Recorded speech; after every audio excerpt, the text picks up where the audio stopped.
that is your problem. You should be ashamed. Your parents wasted money. And I'm ashamed to say that I'm a Yoruba man. I've never liked anything about tribe. But to say that I'm a Yoruba man, if there's any time to renounce that tribe, today will have been the best time. People are worse than Marjorie. Because those are Marjorie kids, they had a mind. They knew when to back off when what's his name, Buhari was messing up. You people don't have the capacity to rethink. And you claim to be the most educated tribe in Nigeria. Yoruba tribe. It's lost. You have all lost yourself. So what people are telling us is that Hausa, the North, the Hezbollah can kill you as long as it's Yoruba man that is president. You should be ashamed. So go and throw your brains away. It's not working. Man. And if nobody has told this tribe, I'm the one telling you. And I'm telling you with all full authority as a Yoruba person. It's not an insult. It's a fact. Change, repent and rethink, because I can never understand this calamity called politics, whereby people can be killed. Companies can manipulate people. Loan sharks can harass you. Betting company can manipulate you. As long as they all say, and your mandate, you can stand, nothing happens to them. Anybody can get away with anything in this country. Nothing happens to them. She will raise in prison. For what? And you are happy. And you say you want a good Nigeria. It's almost like these Yoruba people hate this country. That's how much I've concluded. It looks like you hate your own country. And you should all be ashamed of yourself. Especially of you in the diaspora. If you're not careful, they will deport all of you back to this country. Is it not the same Tinubu that went to UK to tell them they can deport you? That's the guy you're supporting. You people who don't have brain. And finally, I concluded that they've sacrificed your brains. And that's how much I'm going to say on this conversation. If you like repent, if you don't like repent, at the end of the day, everybody will find their way. God bless Nigeria. God bless Peter Obi. You're doing an amazing work. I'm proud of you. And I'm proud of every obedience out there. Yoruba, I don't hear them. Now, my brother talk this one, no. He's not a Calabar man, he's not a Akwa Ibom. This is a Yoruba man. He says he's ashamed to be called a Yoruba man. That this is the right time for him to denounce Yoruba. Say they call him Yoruba, they shame him. If a Yoruba man can be ashamed to be called a Yoruba, pity us. Look at the way he's crashing out. He's frustrated. And that this frustration, they lead to depression. Do you people know his anger? How can a Yoruba see Peter Obi, see Tinubu? See the dirty way Tinubu carry, still choose Tinubu over Peter Obi. Do you understand? Like the Yoruba man is trying to understand. How do we say that Yoruba is the most educated? But that one is not true, please. Yoruba is not the most educated. They have never been. They use their media propaganda to tell us that Yoruba is the most educated. All of us carry on for head, they work thinking that is true. For 2026, that particular news, so they don't debunk them. Yoruba is not, can never be the most educated. Tell me how Yoruba is the most educated. From where to where? Which dash them? Now media propaganda they use. But to thank God for internet, thank God for social media space, everything has been debunked. Yoruba, I say if your brother they shame to be called a Yoruba man, by now we're not supposed to give us award for accommodating you people. By right, we're not supposed to share space with Yoruba for Nigeria. Yoruba should not even be sharing space with any normal human being because of our reasoning. I don't blame the man. Do you blame him? I don't blame him. If not you no go shame. If not you, with what Yoruba people are doing, with how they are protecting the cluelessness and the incompetence of Tinubu government, if not you no go the shame to be called a Yoruba man.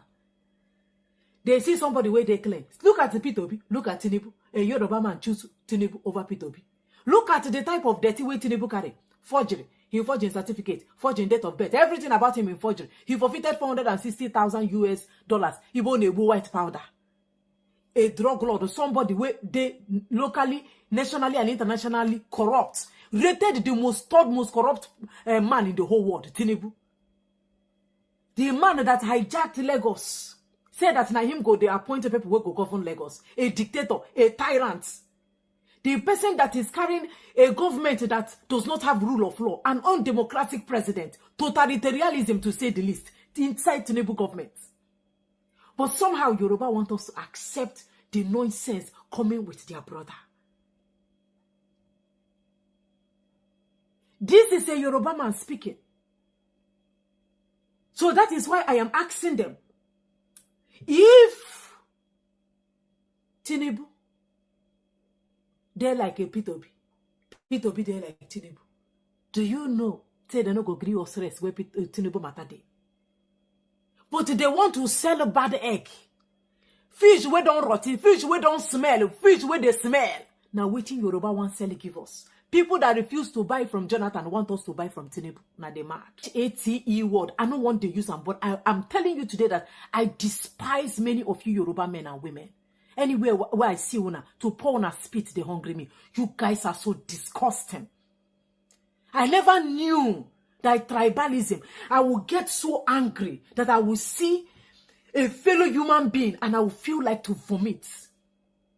I would feel like to throw up. If I see you Yoruba people, I feel like to throw up. The guy that spoke in this video is not an Igbo man. He is a Yoruba man that is fed up of you people shenanigans. He know that you people are so dirty. Yoruba una dey dirty.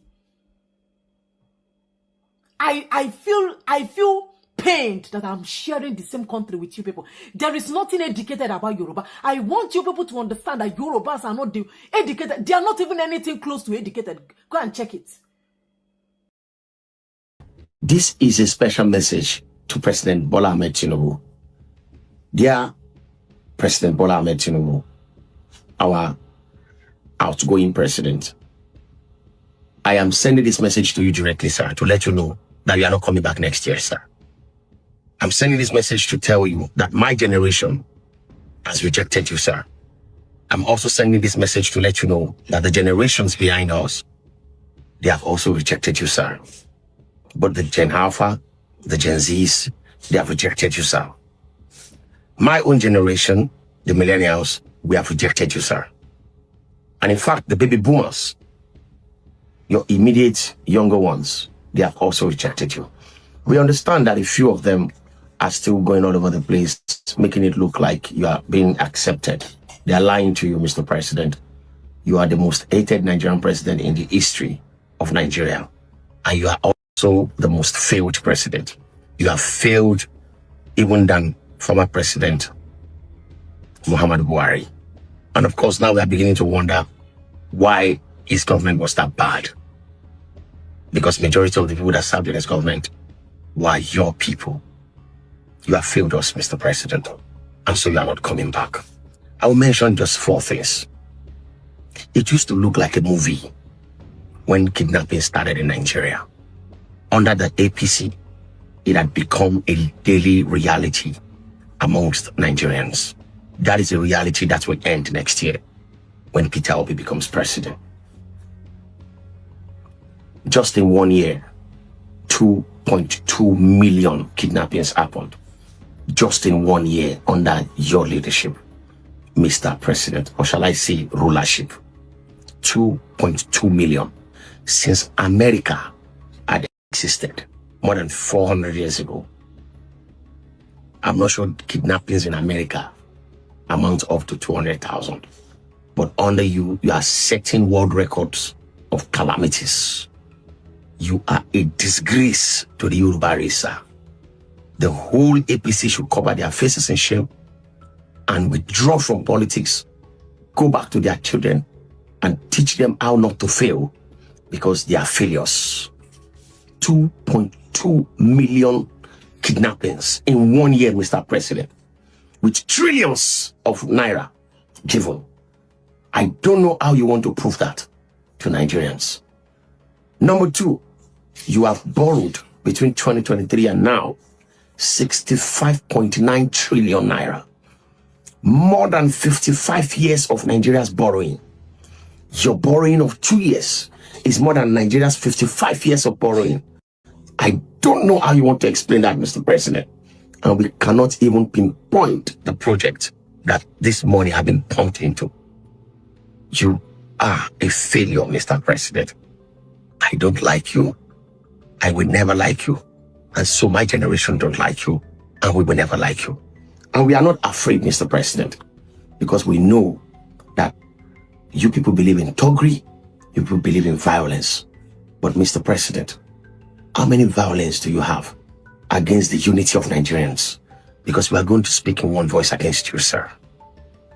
And Mr. President, I am not afraid of you, Mr. President. We are not afraid of you, Mr. President. We will vote you out. We will defend our votes. We will count it, and we will see you go back to your house to face your grandchildren and be whatever role model you want to be to them. I still pray that God bless you and grant you the wisdom not to push harder, because you cannot push against the people, Mr. President. And the people of Nigeria have rejected you. Heaven have rejected you. Ilẹ̀ ti kọ̀ yín, ayé ti kọ̀ yín, ọ̀run ti kọ̀ yín, ìgbà ti kọ̀ yín. There's nothing you can do about it, Mr. President.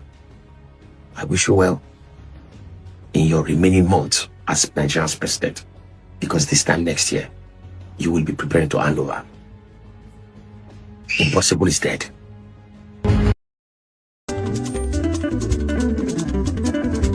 Ayé Tinubu la wà yìí, bàbá lákò ẹbí. ayé Tinubu la wà yí wa pálákó ebi gba mẹ̀kún nínú ìgboro ẹ tún pa wá. òrìṣà bó lè gbè mí ó bá ṣe bí mo ṣe bá mi. ẹ fẹ́ bí pa wá ẹ tún pa wá dànù. òrìṣà bó lè gbè mí ṣe bí mo ṣe bá mi. àmánéjì nínú ẹbí Boko Haram tún pa wá. àwọn bandit àwọn lákàrà wa. ẹ ò rí kan ṣe sí ẹ wá sọ pé ìṣèjọba master of strategy kílẹ̀ strategize. díẹ̀díẹ̀ wọ́n ti lọ rìpọ́tù àkáǹtì mi Facebook àkáǹtì mi 126 people ni wọ́n follow mi nítorí òtítọ́ tí mò ń sọ. èmi ò ṣe PDP mi ò ṣe ADC mi ò ṣe ACC mi ò ṣe ANTP mi ò ṣe kankan nínú pàtì yẹ̀yẹ̀. ìjọba tó máa ṣẹ̀lú dẹ̀rọ lèmi ń fọ́lò. ẹ̀yin APC kí ló dé tẹ lọ rìpọ́ọ̀tù mi. wọ́n ní kí drop àwọn fídíòs mi ní ò dáhùn. mo ní ẹ lọ́wọ́ mi ò bújọba mo kàn sọ nǹkan tójú mi rí. èmi gẹ́gẹ́ bí agbẹnusọ fáwọn fọ́ọ̀mù àpolongodo ẹ̀wọ̀n fọ́lọ̀ mi ni ó jiyàn. ẹ tún lọ rìpọ́tù àkáǹtì mi díẹ̀díẹ̀. tí bá lọ tán òtítọ́ mi ò ní parun mi ò ní dúrọ̀pù ẹ̀ a tún máa sọ lọ́nà títí tí ìlú yìí máa fi dẹ̀rọ̀.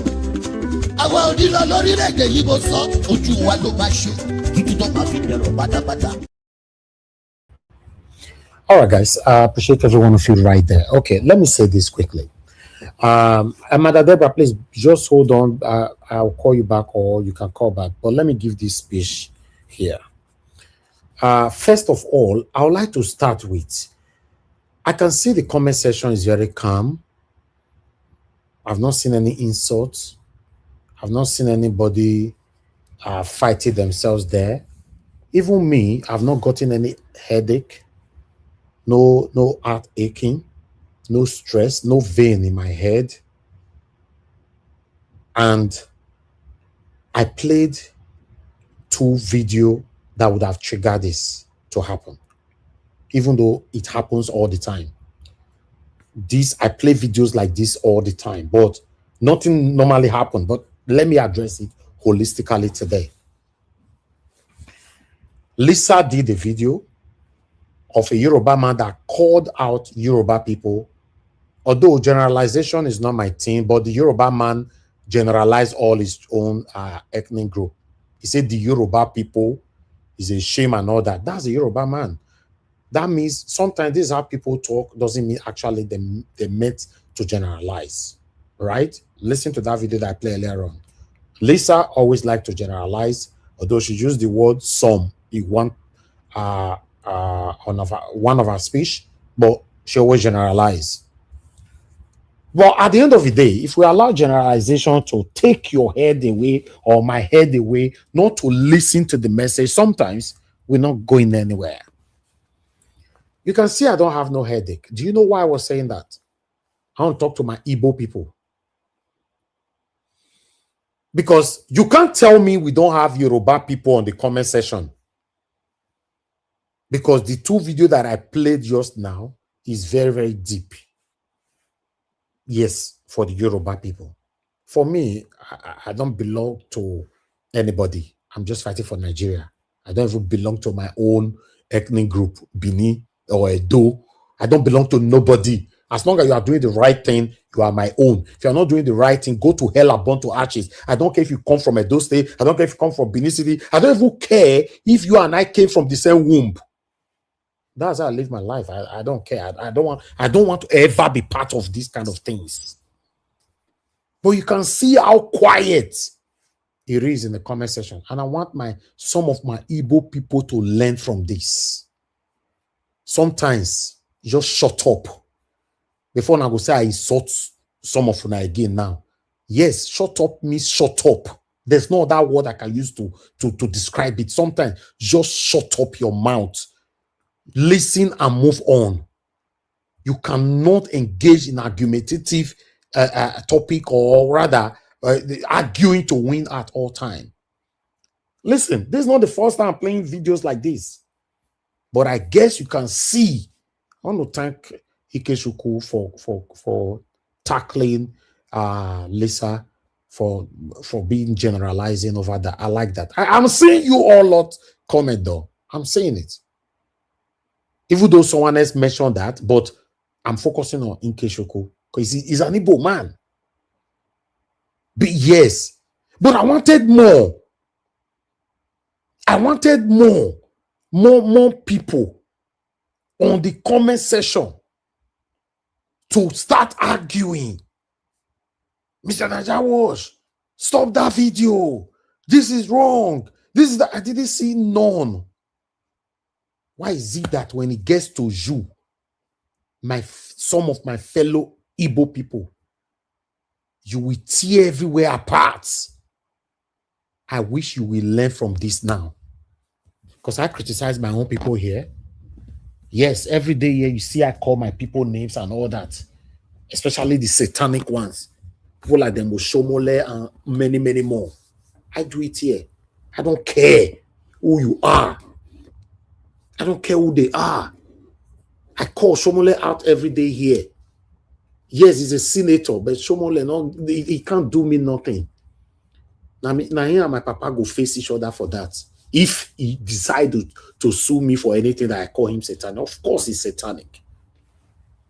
Let's learn from this. Sometimes we just shut up. Shut up. Just shut up. I say shut up. Not everything you react to. Just let the broadcast move on. Let the projection move on. Rather than I want to talk because I used to be talk. Now you used to be right. Now you used to be argue. You can see now. Because all the time when I play Yoruba people, something like this, sometimes I they look comment section. May I see my Yoruba people, they fight, they break bottle. You know, they see none. Today, not even one. You know, they. Oh, you think they are not listening? You want me to call 30 Yoruba people to comment on the comment section and make it shock you? Just say hi. 30. 30. May they say hi, then you go know that they are watching. Every time person you want to disgrace themselves, you wear the garment of argument, garment of what is all that? Sometimes just for me, I see platform. Okay, for example, recently all these satanic, what do you call them? Satanic. Mr. Alabo, why you on your camera now? What did happen? You know, you want to talk to me? You know, I see some videos now where I need to hear you. That was why. And that is, can anybody hear me?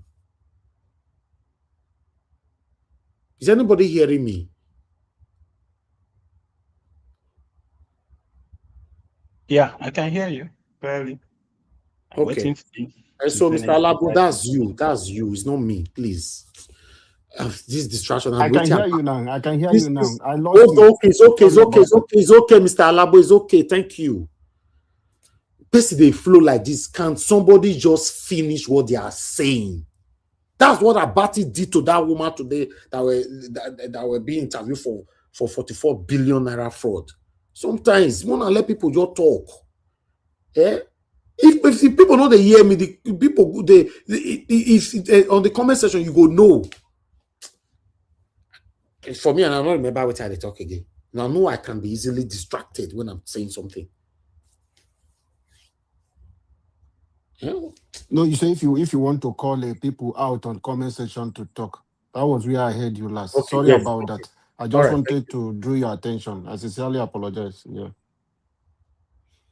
All right. I want everybody to understand that sometimes, please, my fellow Igbo people, now, not to know any of us like that. We are affiliated to everybody. You not be here, we can't rob ourselves. Me, I'm affiliated to Igbo. I'm affiliated to Yoruba. I'm affiliated to Delta. right? And what else again? Yes, that 3 years. Certainly. Yeah, what I wanted to say, there's this circulation now that is going on some social media. They say Edo people and Ishan people, they are fighting themselves. Satanic set of people, disgraceful set of people. Benin a better part, Abi Edo better part, or Ishan better part. You see this year kind of people. I was waiting for one person bring and come my comment section. I'll block you. I don't care if you come from Edo State. God punish you in advance. If you are part of the people that is orchestrating this fight between Edo and Ishan, I said God punish you in advance already. But the good thing about my platform is that you cannot see such rubbish on my platform. One tribe. This one is inside the same Edo State to my people. Inside the same Edo State, some of you might have seen it. As we hear the talk now, the fight is still going on. Tony Kabaka don't join the Alabo side, Asari Dokubo. You know, he joined their side against our monarch, against Oba of Benin. Now, Edo people now are fighting Tony Kabaka that Tony Kabaka is Orionba, the enemy of the palace. Because nobody is entitled to their own opinion anymore. I listened to what Tony Kabaka said on that video. He was not insulting anybody. He was just talking about the history, how these people, they've been in Edo State and all that, blah, blah, blah. They should be given the same rights and the Edo people and all that. Then they are fighting him. Let me tell you, I say, well, if you try this rubbish on my platform, I will block you. Just by commenting and say, Naija, well, shut up there. You are blocked on earth and in heaven. Now, only that one you go talk, you will not be watching me till the rest of your life before you die. You don't have the opportunity to comment again on my platform.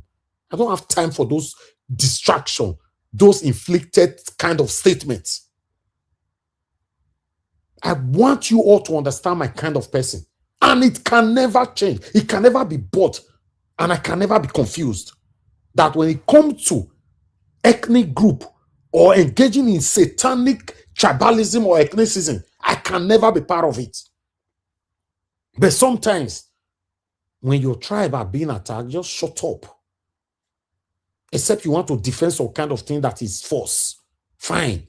Not every time person have to. In case you don't know, Nigeria is singing today. Every single tribe in Nigeria is guilty. I'm telling you right now. I say it again. Every single tribe in Nigeria is guilty of this sinking of Nigeria. If you want to know why, check satanic satanic APC-led government administration. Every single tribe that did there, in case you don't know, Oshomole did there. Your own tribe did there.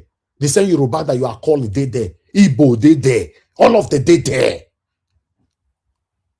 Like some of now don't fail woefully. Now they say, the colonial master is the reason why we are falling back. Whereas you don't fail. You are looking for somebody to put the excuse of your failure on top of their head. Whereas the same colonial masters, they colonized other country. Other countries that are moving better than Nigeria today. It's time we all wake up. Let's focus on the main thing that is affecting you and I, rather than defending the indefensible at all time. Anybody that want to call out a satanic Tinubu or call out Yoruba, let them call them out. I'm not interested. I'm not here to defend any tribe. It's not my business. It's not my duty to defend any tribe. I'm not defending anybody. After all, we have so many Yorubas that are satanic, supporting this satanism. One they call from London all the time. Very useless bonfu. He did London with 3 wives. Now he's saying he gets Yoruba man, useless Yoruba man. He's in London and he's benefiting what our new prime minister is giving us right now.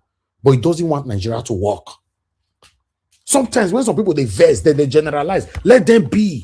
Because not all of them have the brain to demarcate, to segregate, to divide how it's supposed to be professionally in English terms. Let them just express themselves, my friend. I beg. Let them express yourself. You can go and be editing, minus, and subtracting by yourself. Let people express themselves.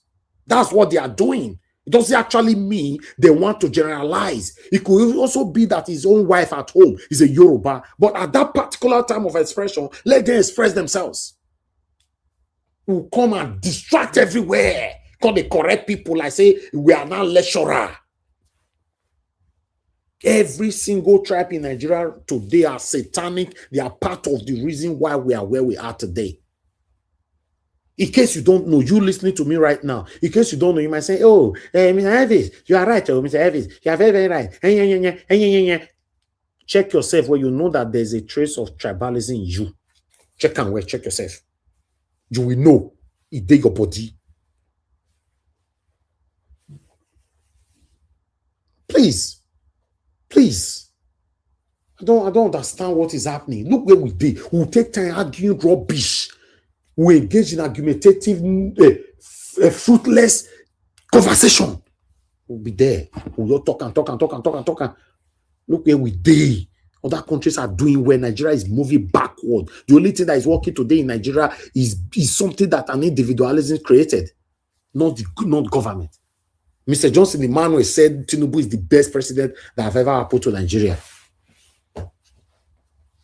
Sometimes. Good morning, good afternoon, good evening to every one of you. I appreciate you all. Thanks for your time with us. My mother from Mommy Diaspora. Thank you, Mommy. Good evening to you. Thank you for all that you do. Abu Azim, my brother, I appreciate you. Thanks for all that you do. Everyone right there, I appreciate you all. Mother Peggy, Mother Eugenia, Mother Stella, Mr. Semingel Mede, thank you very much, sir. Thanks for the super chat earlier on. And every one of you, my people, thank you. Love Madoka, many more. Keshuku. I might not be able to mention all names because I'm very, very upset right now. Very, very upset. Let me take some calls. Thank you, Mother Deborah. Good evening, ma. Talk to us. Hello? Mother Deborah, we can hear you. Good evening, ma. Talk to us. Yeah, good evening, Mr. Elvis. Thank you, ma. Go ahead. I see that your temperature is high this evening. Yeah. Oh, welcome to today's program.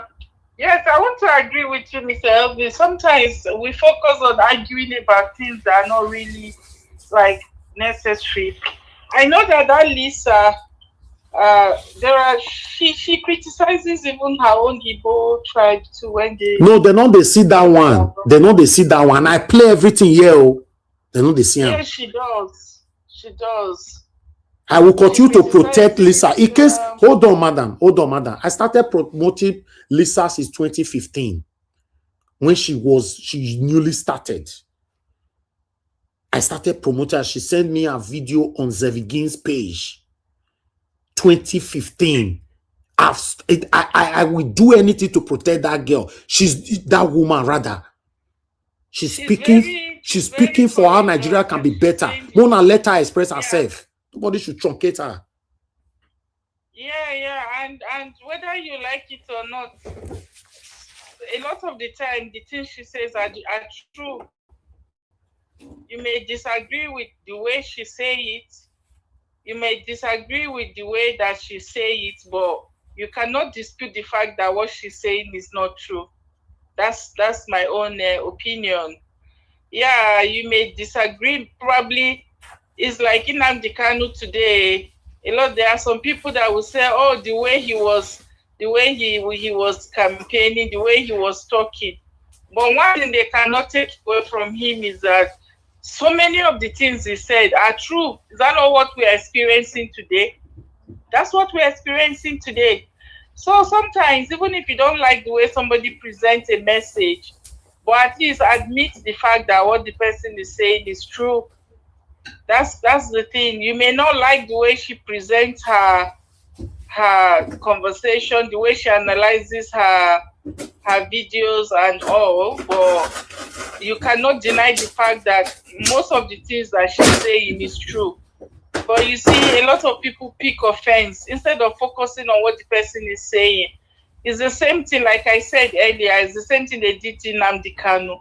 But even though Nnamdi Kanu is in prison today, can you deny the fact that all the things he said, did he lie? Is that not what we are seeing today? Is Fulani not dealing with everybody now? So people should try to control their emotions and be more emotionally intelligent. If somebody is saying something, you can control your tantrum and just see, listen to the message the person is passing. And you may not like the way the person is saying it, but if you look at it more deeply and ask yourself what this person is saying, is it true or not?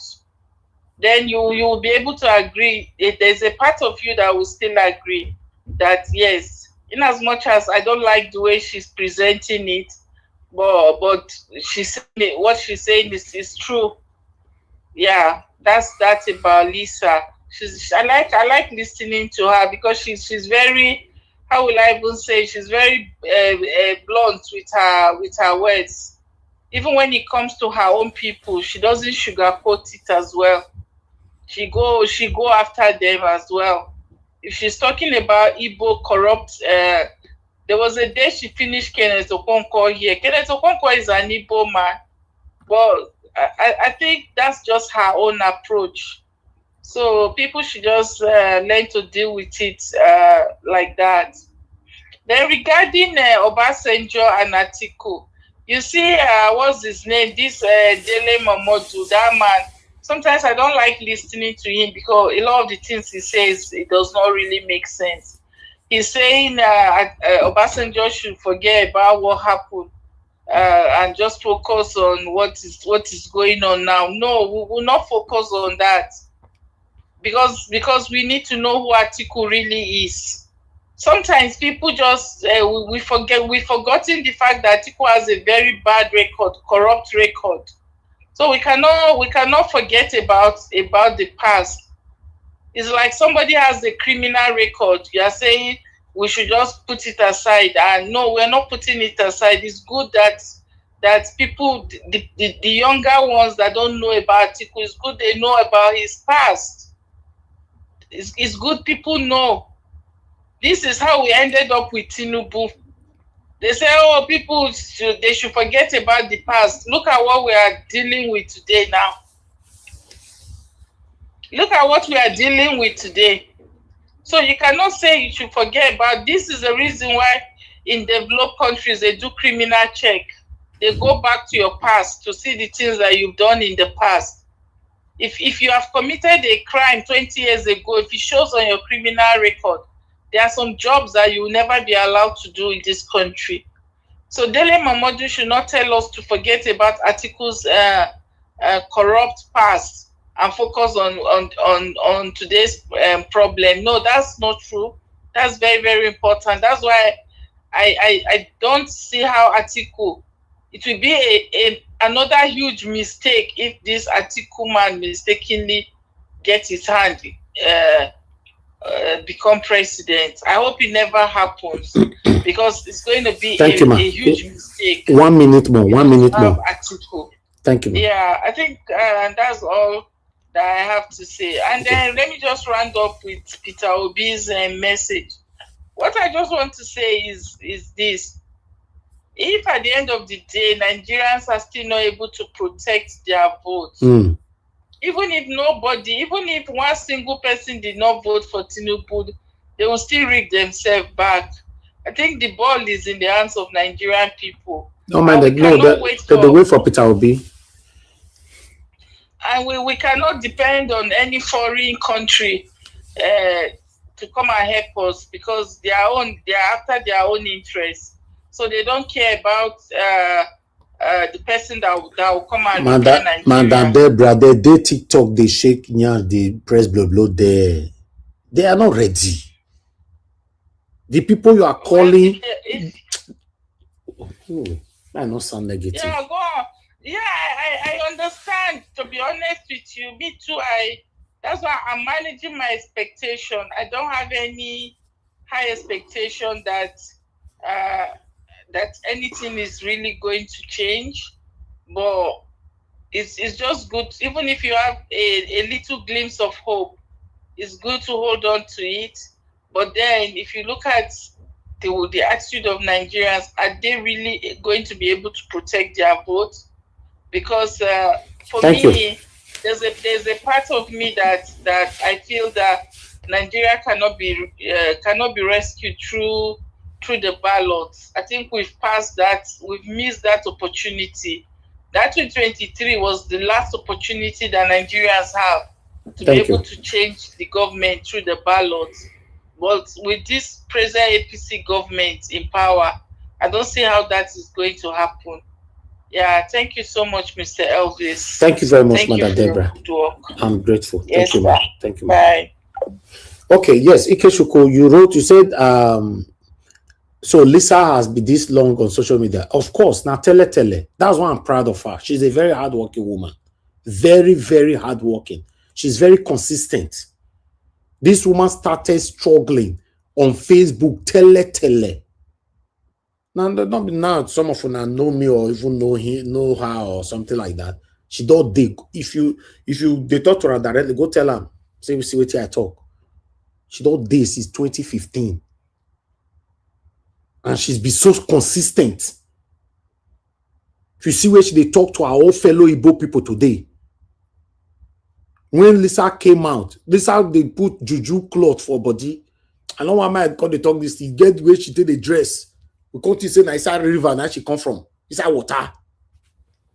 I appreciate every one of you there, my people. Thank you very much for your time with us. Please, we're in a critical time right now in our country. Nothing is working. I'm happy my fellow Yoruba man on that video that I played just now said that the money that Tinubu have borrowed have covered 55 years of the existence of Nigeria. The money that we don't borrow. You know what that means? And we are not seeing it. Nigerians, they did darkness right now as we talk. I use my CCTV to talk to my security man around about 4 something just now. See, because it's raining heavily right now in Lagos. At that time, on that CCTV, it was raining. I asked him, say, like they say, for the past 5 days, they don't bring on once. Just imagine. Imagine that. We'll be defending rubbish. Those ye people where they are abroad will support Tinubu's government. The shameless people who see the social media, you see they will switch automatically. People who feel they criticize Tinubu will not see they'll not be praised. Just like you now see someone like me now, God forbid, I'll not come on air tomorrow be telling you that Ikeshuko, you don't understand. Tinubu is trying. Let's do it this way. I think we should just give him a chance to complete 8 years, for example. That's what these guys are doing. They are very shameless. Or some of them that cannot say that, they will not present video. They will allow you to talk. Like I just present my video. I just say, Mr. Jonathan, go ahead. Come on at the top. You check me the same day, next day, the other day, 1 week, 2 weeks, 3 weeks. That was not the talk again for you. What did they happen? They still get those people with that category. So still there we go, still talk, say, no president good though for Nigeria. Tinubu was now, so the past still was, you know, not even know who go help us now. Those ones they just get their own sets. Now their mouth, you tell they know them, they get their sets. You understand? So when those ones just still day, different set now that you must be very, very smart for you to know them for inside public where they talk. Some go come this pan and go say, I supported Peter Obi in 2023. Peter Obi is what I'm supporting. Peter Obi. Then you go want to give his submission. They check that submission. You go start by praising Peter Obi till that maybe I give her 8 minutes for like 5 minutes. The remaining 3 minutes you go come switch. You know, when Peter Obi there not bright anyway, not be say if he prove to us what he do for there anyway. So we are not even sure how this 2027 will be, but let's just see, let the right person win. Now there, bam! Now there you go, no say now there be that. They don't come. Now there be that, now there be that, now there be that. They are not hard to identify. They follow you, that comment section there. Although I respect those where they come open. Say, no, I'm not supporting, I'm not Peter Obi's fan. In fact, I have so much respect for those ones. All those ones that doesn't pretend. They see all those ones where they pretend. obedient. Barakadabaduma. They are the worst. Now, Tinubu that they support. They plotted them to destabilize you. Thank you, everyone. I'd like us to start talking. Mr. Alabo, thank you very much. Good evening to you. I don't know. You are here with two names, Mr. Alabo. What did they happen? Which one be you for inside now? Mr. Alabo, my brother, you tell me something now. You advise me. I don't want any distraction. Today, I'm very busy day. We are on high this thing. Okay, I remove the other one then. So I don't want any call to come in. Nobody okay, to come in. Please. Before you will speak, let me quickly, you guys give me another 5 minutes. You now see this particular video here. Oh, I think I deleted the video. No, I shouldn't. There's a video I wanted to play concerning my Edo state, because there's this guy, someone forwarded me that video concerning this whole saga that is currently going on right now in Edo State over Tony Kabaka, the other one, or whatever, so I lost that video. I was already deleting video, just that I deleted it and I can't find it right now. Very unfortunate, because I wanted to quickly say something, but before saying something, I wanted to project it for you guys to see. Although I have not deleted it from the bin, but I have so much videos here. The video here is more than 300. I need to delete all these videos. Oh God, so that I can quickly showcase it for you guys to see, or meanwhile I'll talk about it later on. I want to let people to understand that the way we take the embrace our whether our tribe or they fight for our tradition or fight for this thing, there's nothing wrong doing this thing. I want everybody to understand there's nothing wrong doing this thing, but please do it in the right way. Yes, do it in the right way. Because sometimes the way they do this thing, maybe they want to make our Oba of Benin can't call you, can't give you rice. Rice and stew make you eat, or I don't know what you guys are fighting for. But many of you are satanic. Yes, today now they fight to the Kabaka left and right. Now they fight them left and right. In fact, I'll come back to that. Mr. Alabo, talk to us. Good evening to you. Thank you, Mr. Najawa, for what you are doing. You are right now. You have already settled the issue on the issue of Tony Kabaka. You mentioned it. He didn't say anything wrong. It was balanced. It's just an advice. People are around here. I'm an Ijo man. Let me tell you this, Mr. Elvis. Igbo are claiming us Ijo, that we are Igbos. Benin man said we are from Benin. But the same people are living with you. You don't allow them to breed. You say because they are strangers, how are we going to be one? If we don't accept, this is we. With all of us from this place, Ijo migrated from Benin. This one is not history. But why can't we live as one? So let's accept each other. The other day, my uncle was talking. Mr. Evans, I told you people should ignore. He's not speaking for the whole Ijo people. No. He's not speaking okay, Mr. Alabo, please, your minutes will start afresh. Let me do this.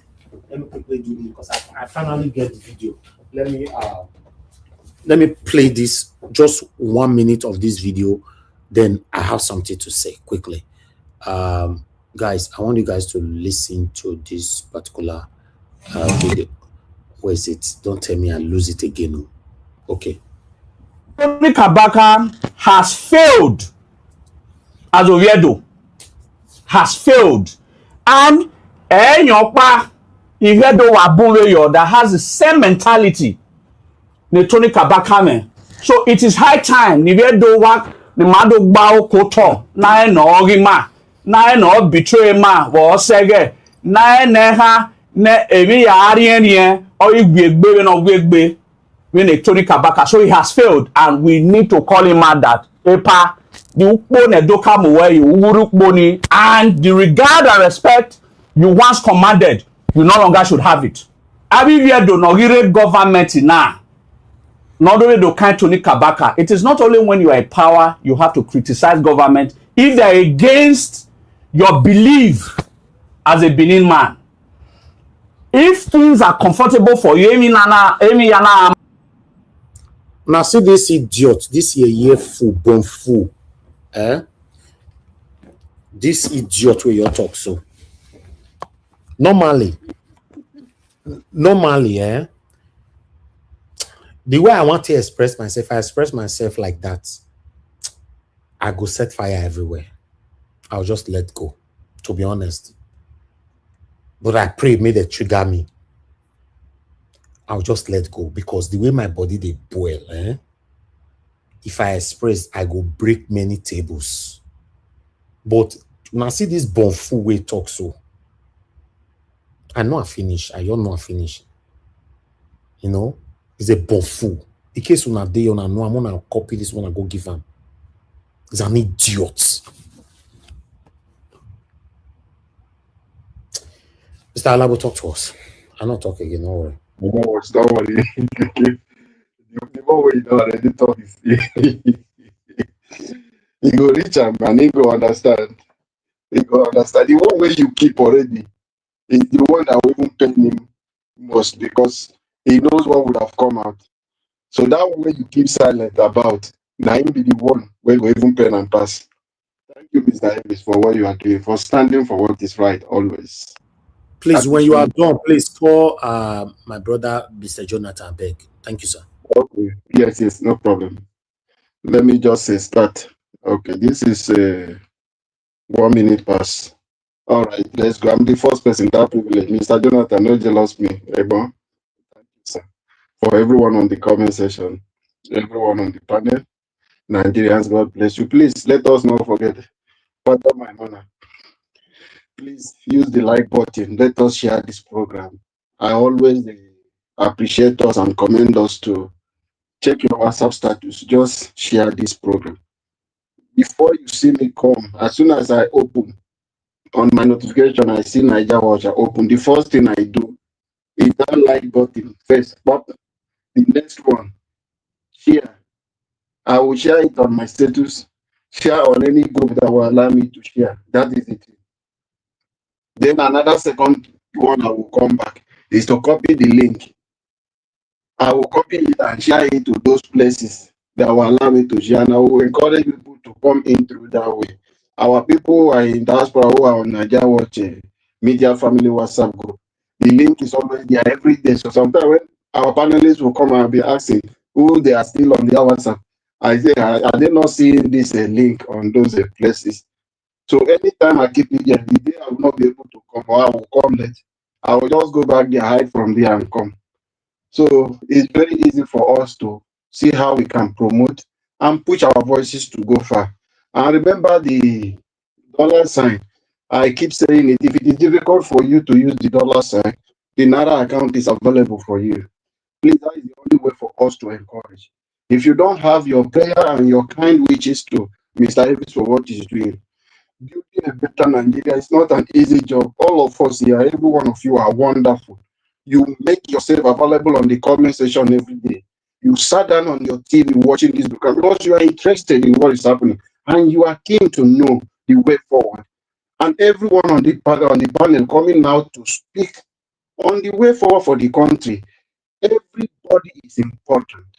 So the better way for us to do is to like and share this program so that it can be recommended and reach to others who have not had the privilege to see this channel. Because this is the best channel and hope in future it will stand to compete with CNN and do better than BBC. A new Nigeria is coming and that new Nigeria is possible by the grace of God. Mr. Davis, once again, thank you. And your beloved wife, God bless her. And your children, God bless them. Thank you, sir. God bless you for what you do. Thank you, sir. Keep doing it. Like where I stopped when my brother came in. This is who we are. We call ourselves South, right? A German is a person from South. We even call ourselves Niger Delta. It's, even though they gave us the name. Okay, that is who we are. We are Southside. Benin is one. Whether you are Asian, is one. whether you are from this thing, as far as the way where we are complaining, people came to divide us, carry us, and this. Then the small place where we find ourselves, even you say they are strangers, but these are people. You say these people migrated from you. It was the British War and the Portuguese War, those things that divided, took away the kingdom and brought out people. Will you still be fighting against those people? It's the same thing we talk about. It's the same thing. This is the fact. My father witnessed and fought for during the Biafra War. And when they expressed their experience, what the people they were supporting, fighting for, what they did to them, how they will come and beat them because they want to. I don't want to mention a lot of it. These are people that witness to sit down and tell me this is what they go through. They will tie them to even finish them. The same people you are fighting for. A lot of people to accuse them, oh, these people are Nigerians. People are fighting for you just because of what you want to talk over where they are. Then talking about the property after the war, the people have to travel. I don't want to scatter water. When people are sick, talking about their frustration, because the headquarter then was the Enugu. So one who own a house in their own place want to go back and get their house because they cannot speak a certain language. It is difficult for you to get your paper again from Enugu. Some other people claim your own things and push people away. So this kind of sentiment, a man who witnessed that kind of thing, how will you going to convince him to say, oh, I'm Bini and Biafra person, all of us, we are one? It is not going to. Your frustration, when you see some people are saying, no, we can't do some things, it's because of those experiences people have gone through. It happened. So the time will begin to kill this tribalism because I can't speak your language. You want to finish me. Why are we Nigerians? Why are we the same people? You know, last time I had this argument with my people, I said it will be difficult for us who are here to even live together. We say, oh, the only problem is Fulani people. The minority of the minority inside us, how are we managing ourselves? How are we managing ourselves? Tribalism has finished us. The small area we find ourselves, we are not agreeing with each other. We need to move on. Today, now everybody want to buy. What did he say? Accommodate them. They have been here. Is that the wrong thing? They are people. Is that the wrong thing? Are those people not your people? During the election, you will campaign and go and meet them. They vote and support you. But you cannot allow them to be councillor. Are you fair to them? But you claim they are your people.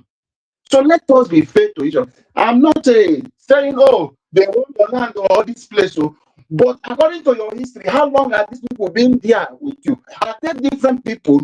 We all claim that we migrate. I will go back to that. Many people are saying all of us migrate from Benin. So why are you now telling the same people you are not one of us, you are not part of us, you cannot be a House of Assembly member, you cannot because you are from this place? We have to be fair. That is the only way. If we are not united, in this small place we find ourselves, it will be difficult for us to unite against the bigger one. That is frustrating us. So we must come together and unite. I mentioned it last time. I said it will be difficult for us around this side for us to do it. Imagine what is happening.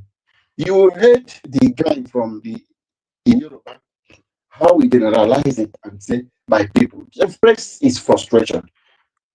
I want you, if you know your hands are clean, a lot of people, if somebody should tell you that Isaac Fayoche can utter that kind of word to say I'm an Yoruba man, if you go back and listen how this same person criticize the Yoruba people who are claiming that kind of thing, go and watch his video back. For him to welcome on that of frustration and mention that. So it means it's something that built in, is in the system, is in the blood. So some people just pretend at the surface we are not tribalistic, but in the core, when they go to those tribalistic meeting, They go to those tribal meetings where they put a plan behind, but they come in the physical, in the social media, they make you believe, oh, we are trying to build a one Nigeria. How will you come and convince me? At the same thing, people that said Nigeria can never be one has changed his ideology, has changed his belief today because he's a president. So we should look at the inner side of it. Are you really tribalistic, or are you really faithful to everyone, or do you believe in the unity of the country? If you believe, you cannot sit down. So if you know your hands are clean, oh, I am not generalizing to say, oh, but people, it is not the percentage that's very low. Some people can say it, so you speak for yourself that you know. But majority sympathize with this kind of a system. That is why they can't speak today. How many people from those areas is Tinubu the best in that region? So how come the intellectuals, great minds, even all the traditional rulers, no one can speak? Something is going wrong. To an extent, the one they admire or respected, the most respected among their religious line, they call him Daddy Gio. Have you seen how it has become today? Tomorrow now, when an Igbo man will succeed, or if it was an Igbo man that was there, will he be speaking the same way he's speaking today? My uncle was there. They prayed for him to die. Will you say, I'm not saying he did better. I'm not saying Goodluck Jonathan did better. All of them failed. But will you compare Goodluck Jonathan to Tinubu? No. We are not supposed to compare them, but with what is happening today. So what has changed that the same that the Geo today can understand that Tinubu needs prayer, but Goodluck Jonathan does not need prayer? That is the tribalistic we are talking about. We fail to all, let us see ourselves as Nigerians. Today, Tinubu the least among the Yoruba persons. He does not know when he finished secondary school. A criminal person that the GO will not even give him an office in his place to manage any place because he will never trust him. Today is the one that is singing praises. All the religious leaders in Yoruba have changed. All of them, majority of them, let me not use the word all, before one person goes say all. Just they are listening to Pastor Ade Forasi. He spoke for 1 minute, almost how many hours? He could not call the name of Tinubu. Pretentiously, was just soliloquying, was just talking, hitting this side, going this side. From there, he left government and began to talk to people who are wearing hearing. That is where he ended. He could not speak anything. To face the Tinubu that has failed the system, he could not mention his name. Everybody are pretending because one man has come in. Is that the best in that land? Is that the best that people will allow this man to destroy a future relationship between other Nigeria? When Lisa was asking, after he will leave, what will be the face that you will come out and begin? Because they want the media, they amplified him. He built Lagos. They deceive people. They deceive people and brought him, packaged him. How can you sell somebody that people dishearten? People cannot eat. What can Tinubu do that Nigeria will trust him? It is impossible. And everyone is keeping quiet. Nobody. The only people who are to speak date has taken that man. Sir, this man told Nigerians, if Obi did not win that 2023, Ita may not be alive. Forget it. Nigeria is finished. Where are we today? He's not alive. He's resting in peace. Who is suffering today? He has done his part. Today is no more. What he told us then is not what we are experiencing. He knows who Tinubu is. And he said, no, we are not going to agree. That is the set of Yoruba people who stood by Peter Obi, no minding, aligned with what? With my uncle, Edwin Clark, And all of them come with middle bed. They came together and say, we need to move. Our generation has failed the country. We need to make amends of what we have done wrong. The same Tinubu jumped. He jumped immediately and caused division in the Yoruba land. To go and dig another very leader. The one that have retired and say, Pade Banjo, take over. Because of my age, I can't continue. Because of my health condition, take over. As resurrected and become to say is denied the new leader. Because Tinubu caused that division. Today, who is suffering? Is it only the one in the south? Is it only the one in the east? Is it only the one in the north? It's affecting both Igbo, it's affecting both Yoruba, it's affecting both Edo, it's affecting both Hausa. Everyone is eating it and wait for it. Let him succeed come 2027. You have not seen anything. He doesn't have a heart. He doesn't see you. A man of character of what Tinubu has passed through and what he has done, his record of bad things he has done. You should go and read history about them. They don't have a heart of human. They have sold their conscience. They don't have pity for you. So Nigerians, you will get ready for the worst if you will not stand up.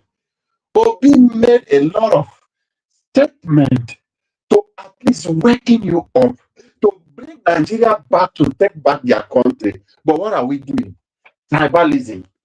Tribalism. The wife said they're going to take. How many of you that they are taking their house and give to you? I want you to say, how many of them that they are taking the house of Igbo as they promise you that they will take it and give to you people? Which they did, but how many of you have received those houses? It's still the same people who are taking it, are keeping it. It's their sub companies that are still taking, managing those things, doing it. They want something they don't even know amount of property they hold. What a selfish desire. And Nigerians, you people are sitting down, laughing and watching. Why people are just upset, telling you are not speaking? They know this tribe, how you people are, how you people are vocal when it comes to governance, when it comes where government are not doing right, something that is right. They know how that region reacts. Then you now have a worst man so far on earth ruling the same region. Nobody, those few, not up to 10% of that people are able to speak out. Everyone, it is okay. Everybody is fixing. Tribalism has swallowed. And this man that is destroying is worse than all the presidents so far. Even Abacha did not do anything close to what Tinubu is doing to Nigeria. Because that is the one that they always refer to as the worst president or the bad president. But we have seen Tinubu, what he has done. We witnessed Abacha rule. See, all of us will witness Abacha rule. What is happening? What is happening for you who are the who do not understand? What is happening in Tinubu government is worse than what Abacha did. But today, those people who used to be vocal, who speak against government doing wrong thing, they are not speaking anymore. They are quiet about Tinubu.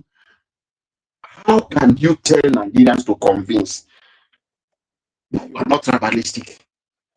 How are you going to tell Nigerians that you are not tribalistic? How are you going to tell someone who is upset with this kind of thing, speaking out? You want to be upset with him that he's talking about your tribe? No.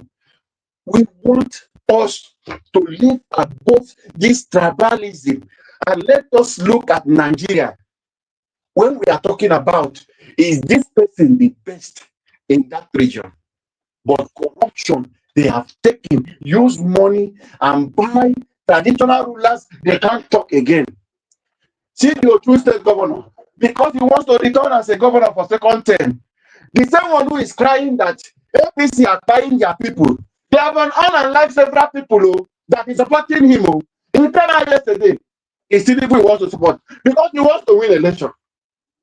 He wants him to rig the election for him, or he wants him not to rig it to allow it to go free and fair. But it will fail. Mark it somewhere. Tinubu did not trust him. There are language you will use on Tinubu, which they have used on Tinubu, which he will never forgive them. for that. He will never trust them. They will rig the election and he will not win. Then tomorrow he will come out and cry. He will change. He will change from that thing he has adopted as the president. Hypocrisy. They are never serious. They don't care about the life of Osun State people. How many people that have fight for him? It's all about politics. That is the kind of system we are designing in Nigeria. But all of us, we must stand up and unite against this criminal structure. I strongly believe the unity of Nigeria should be paramount. Our unity should be our priority. If we are not united, we cannot kick out this criminal. So let us drop this tribalistic, let us drop this sentiment of ethnicity, sentiment of all these religions. Listen, keep it aside. Let us take back our country. And we have a person who is taking us there, which is Peter Obi. I strongly believe a new Nigeria is coming. And that new Nigeria is possible. Mr. Jonathan, let me allow you to speak, sir. Thank you, sir. God bless you, sir. Please speak to us if you are there. Okay. Thank you. Thank you very much, Mr. Alabo. Thanks for your submission. I greet you. God bless you. And my fellow panelists also, I greet you. God bless you. Mr. Elvis, good evening there. God bless you greatly for the good work you are doing. I thank you. And Mommy Diaspora, good evening once again. God bless you greatly. And my fellow commenters and callers, I greet you all. You are welcome. God bless you abundantly. Mr. Elvis, I believe you are listening. I will want to disagree with you today on this part that there should be no response to Lisa or Nina. What's her name? Lisa. No. I will respond. As long as I'm on this platform and I listen to such a comment or such a submission, not a private one. She put it on the internet. Unfortunately or unfortunately, whatever, I happen to listen to it. I will respond.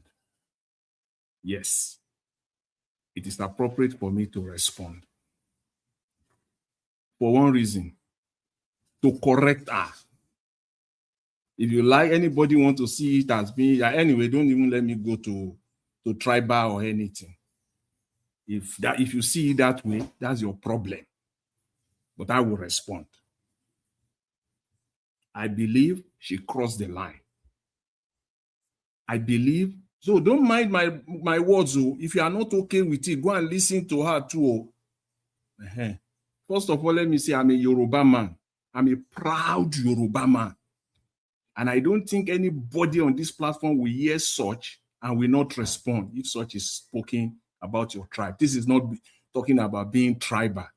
If that is what you are thinking, I can't help you. I will not even respond to that. I'm a proud Yoruba man. A proud one. It will be a bastard Yoruba that will say, okay, you want to swallow that. I am not. I'm a proud Yoruba man. I think she's unguided. I will relax. I will relax. I'm not going to go fully on her. I will just relax. I think she's unguided. And I heard somebody saying that everything she said are true. How is it that everything she said are true? How? In the aspect of Tinubu not doing well, that is okay. Attributing it to one tribe only, she was wrong. Emphatically wrong. How could that be true? Everybody have right to believe and support whoever they want to support. That is okay.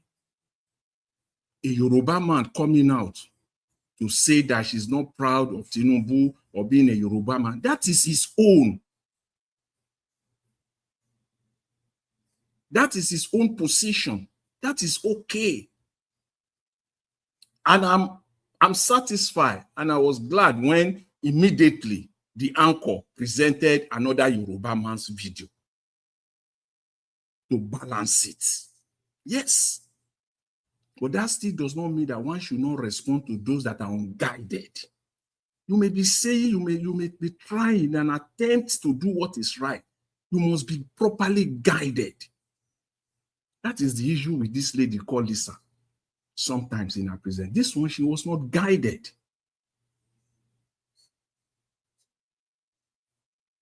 So she needs proper education. Say Yoruba people are not the most educated. To educate you today in Nigeria. Facts. Statistical facts. Yoruba people in Nigeria are the most educated. If you don't like it, if I respond to you all the languages that you use, I won't go low. I won't go into the gutter with you. So on that one, you are uneducated. You don't know the facts. They are still the most educated in Nigeria today. If you want to change that fact, and go and get more education.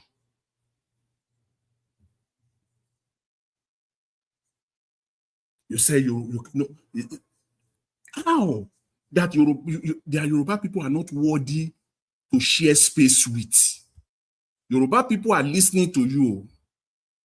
In many cases, they support you. So why are they sharing space? Why can't you say in your platform that no Yoruba person should come and listen to me here? They are not worthy of people to share space with. If you understand the grammar of what you are saying.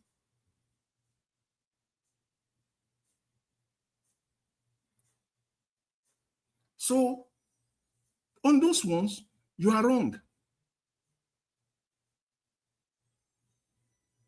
You cannot say that and just get away with it. They are too big that you cannot share space. Do you know the interpretation of that? The people that are not worthy to share space with.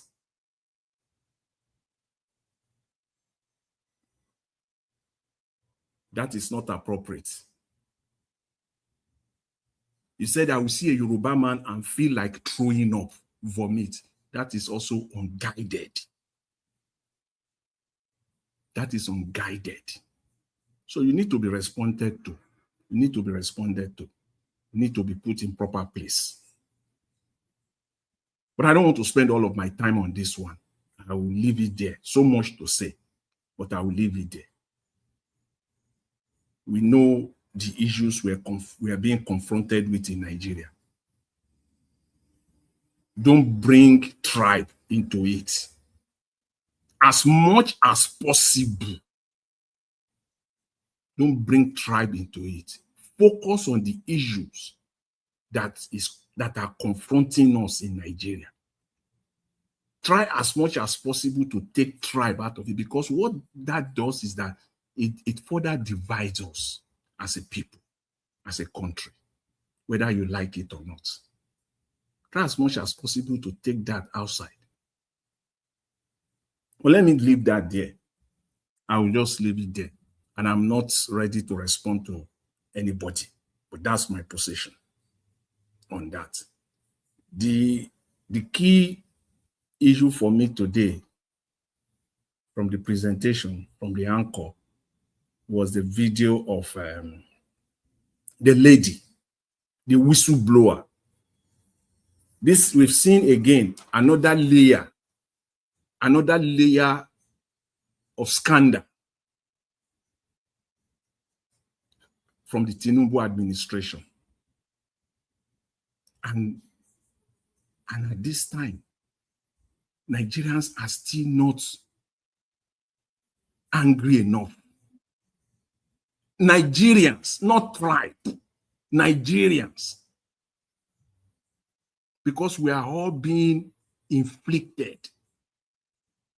Not one tribe. Nigerians are still not angry enough. Even when a whistleblower, who's supposed to be private, who government is supposed to give the maximum protection and cover, including all our families, she has gotten to a point of total frustration, to the point that she now has to come out to clear her names. She's now being haunted. Mr. Peter Obi said yesterday, this is a country, and I know that quote is from the late Gani Fawemi. Is from the late Gani Fawemi, around 1989 or so, thereabout, made that famous statement. And it is that statement that is being paraphrased now. And that statement remains true till today. Mr. Peter Obi paraphrased it yesterday. A country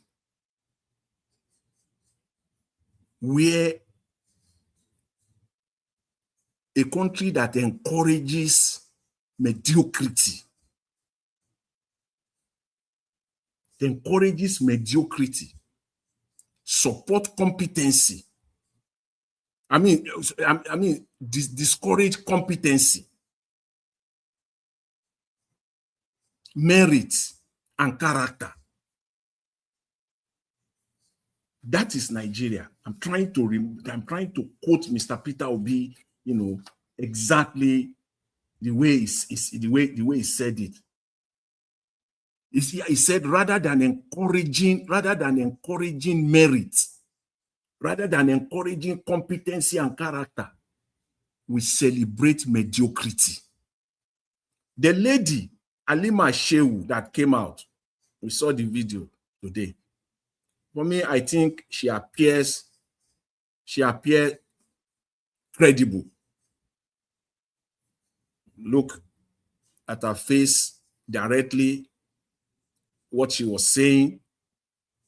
She appears somewhat credible. My only trouble is that this is not where she belongs. It's not APC where she belongs. This is a woman. If truly is what she is, that she's saying she is, she shouldn't be found anywhere close to APC, close to Tinubu at all. That's a character fault. That's not where she belongs. When you look at that lady very well, I think to a large extent, she appears credible. And her judgment is the problem. This is not where she should be. This is someone at the very, she should be someone supporting Peter Obi. If what she's saying,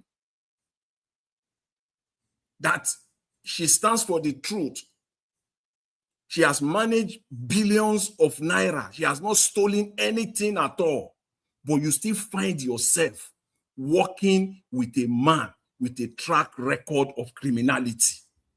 But you have not stolen at all. You have been in charge of billions of naira, in fact, dollars, World Bank program.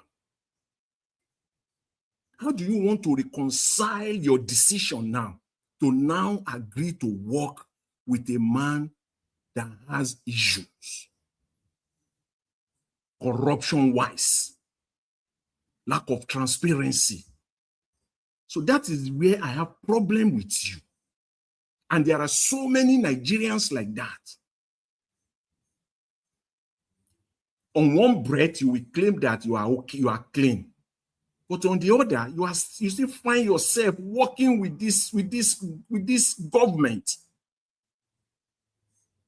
If you want to be clean all through. Because you will be stained. Now you are fighting now, even though, as I say, you appear credible. Now you are fighting now to defend your character, to defend your career, to defend your family, so that you will not be tainted badly. You shouldn't have gotten yourself to this point if you are taking the right judgment.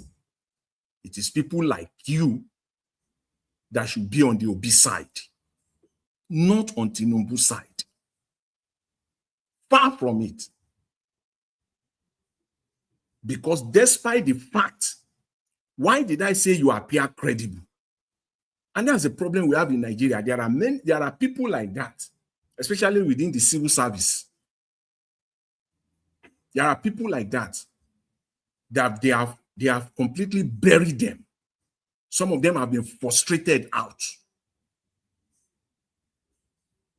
because you provided information. You were the whistleblower on the Beta Edu case, the case scandal. The reason why Beta Edu was fired,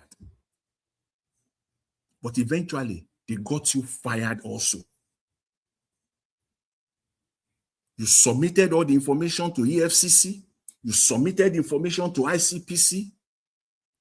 2 years now going, nothing. Rather, they are coming after you. What a country. What a country. EFCC is doing nothing. So you can see the deep, how deep the corruption is, the embezzlement. This lady was saying to Nigerians, she was telling Nigerians on national TV, clearly to all of us, that somebody was paid 50,000 naira times 144,000. 50,000 times it. Times it. Do the simple math. It went into the account of amount made for 144,000.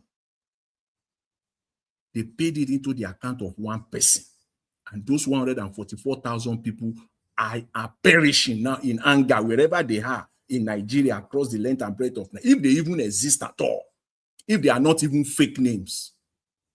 But one person got the money. That amount is over 7 billion.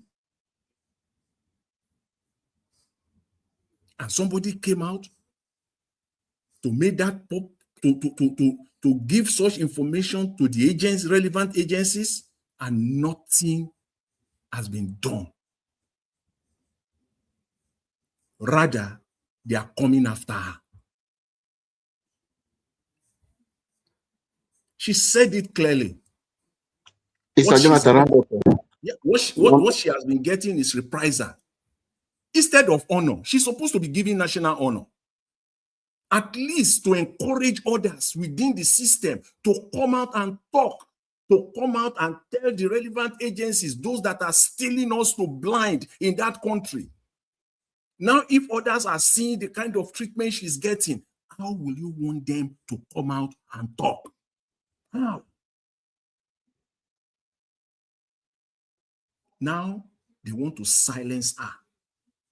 I tell you for free, the Beta Edu scandal, those that are involved, I will say it again, I've been saying it with, with respect to many issues in Nigeria. If we know the truth of the matter and those that are truly involved, Nigeria will not stand. You will be shocked. So they are covering up. They are burying the evidence, all the evidences around. It's not only Beta Edu. From top, the people that have eaten this money. That's why they are coming after this lady.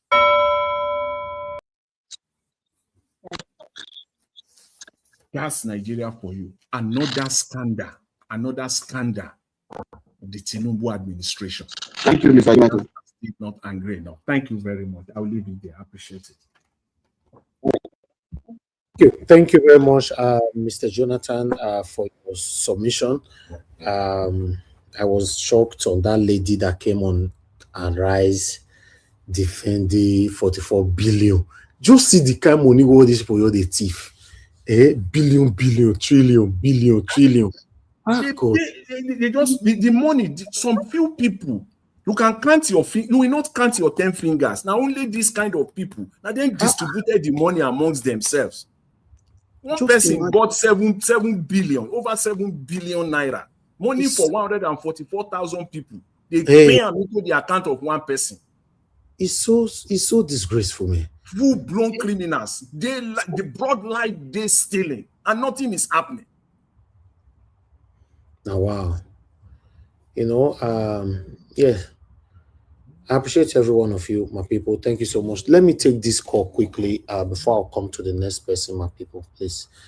Yeah, good evening to you. Your name and where you're calling us from. Hello. Yes, sir. Mr. Elvis.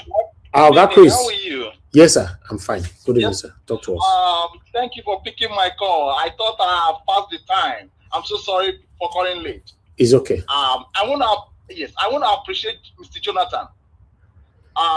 Thank you for the enlightenment and your words. I appreciate that you did not go down below with Lisa. I know Lisa has been saying unguided words. I'm an Igbo man. We don't support such language.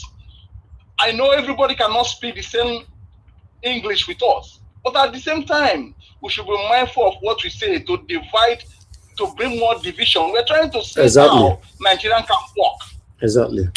Not bringing division among tribes. We have division everywhere. Mm-hmm. Both people, Delta, Edo, Yoruba, everywhere. How can we continue this way? Sometimes when I listen, especially when I log into one man went to Mo, what I see there, sometimes I say, oh my God, what is going on? Normally, sir, I don't like people measuring other channels on my channel. Those are I don't like it. I'm sorry. Yes. I'm sorry. Sometimes I was born and brought up in Lagos. I went all my education. Even my master's, I got it in Lagos State University. But guess what? Me and the Yoruba people, we are one. We eat together. I don't know what is going on. I don't know. How did we get to this level? How did we get there? Mr. Jonathan, why I called in, I just want to say thank you for not going below. Thank you. Thank you. Thank you. Thank you so much. I appreciate. Yes. All right, have a good one. Good Thank night. you, sir. Yes, Thank sir. you. Thank you, sir. Of course, why not? I like it when people are able to express how they feel over things like this. Yes, that's why we are here. You know, I appreciate every one of you. Thank you, Mr. Jonathan, once again. Thank you. Stay humble. Please, I'd like you to talk to us. Thank you very much. Good evening to you, sir. Okay, stay humble. You are now available. Okay, I'd like us to move on straight to Oga CM. Then before Oga Chris. Sorry, Oga CM and Oga Chris for staying on the backstage for long. The button was far away from me, but I was only listening to the broadcast. Thank you, sir. Talk to us. Good evening to you. Okay, thank you very much, Niger Watch. Good evening, everybody. Those on the panel with me, those on the chat, writing whatever they like, and those that are listening from wherever you may be. Greetings and welcome to our show for tonight. Well, I think I want maybe one or two things to say. On Lisa, I have gone to her some of her YouTube channels that may not be related, might be bashing one Igbo politician or like that. There was a day I put a comment there and somebody supported me. Her undoing is all this you generalize. It devalues whatever message you want to pass across. Your body, there is no, I don't belong to that. In fact, it doesn't make sense. Oga, you are right. Nobody will not listen to your wonderful message anymore. Exactly. Yeah. You can never. If you say, let me give a practical example, because I'm a student of history, not that I study history, but when I came to the Western world, I realized that the most important subject anybody will ever study is history. Maybe after that, mathematics. All this English is a language like a Jaw language or Igbo language or Kanuri. English is a language just like French, Portuguese, Arabic. The history. Why I say this is this. Whatever you are saying, you can say Yoruba. I think the first time I mentioned it here was when VDM went to your state. VDM wanted the podium in Abuja. No to banditry, no to this, no to bad government, no to this. People did not take it. It now moved down to Oyo. to tell them that at the peak of that kidnapping, he went there, and then some tout decided to take it upon themselves and start to say he shouldn't come, and all those nonsense. And then Lisa, jumped on it and say Yorubas are attack. No, I disagree at all. Now, you coming to today's what she said today. My own problem is whatever she's saying. I gave I said, for those that are interested, why not say some of them? If you feel some of them is not enough, why not say most of them I have met? You are still right. Because it means that those you've met, even if they are 1 million, now most of them, those you've met, or most of them I have come across. That's okay. Now you come across them. The one where I came across is my own. Maybe you face one side, now you see the kind bad ones. Maybe if you had faced somewhere else, you may see the good ones. So you see, that makes it doesn't make sense. No matter the source, what you are delivering. At the same time, what I use to measure people is what I also want people to use to measure me. When people hear bashing Igbo this, Igbo that, I will say, please, just say some. Because if you say Igbos, you don't include me. No matter, and I won't be happy when I don't know anything about. So what I'm trying to say is, what Lisa want to say, deliver your message, you can say some. You can say Yorubas. There was okay, if they are so bad, have you forgotten a man called Otumba Subomi Balogu? He's a Yoruba man. Or was a Yoruba man because he's late. Do you know what happened? At the height of hostility towards Igbo, 1966 or 1967 or 66. I can't remember exactly the year. Ekwueme ran away. Alex Ekwueme, former vice president, he ran away from Lagos. Chinua Achebe ran away from his Ikoyi quarters as the director of external broadcasting. He ran away. The army came to broadcasting house Ikoyi to catch him. Obalende to catch him. They say he never report to office. They said, okay, then go wait for, make them know whether na GUN, na PEN, pen, which Achebe they use right, na in greater part GUN. Somebody sneaked out from that. Go Ikoyi, go tell and say, look at what they happened for them. They wait for you. Achebe just ran away to Sulere, Yaba, sleep there from there, find way to the east.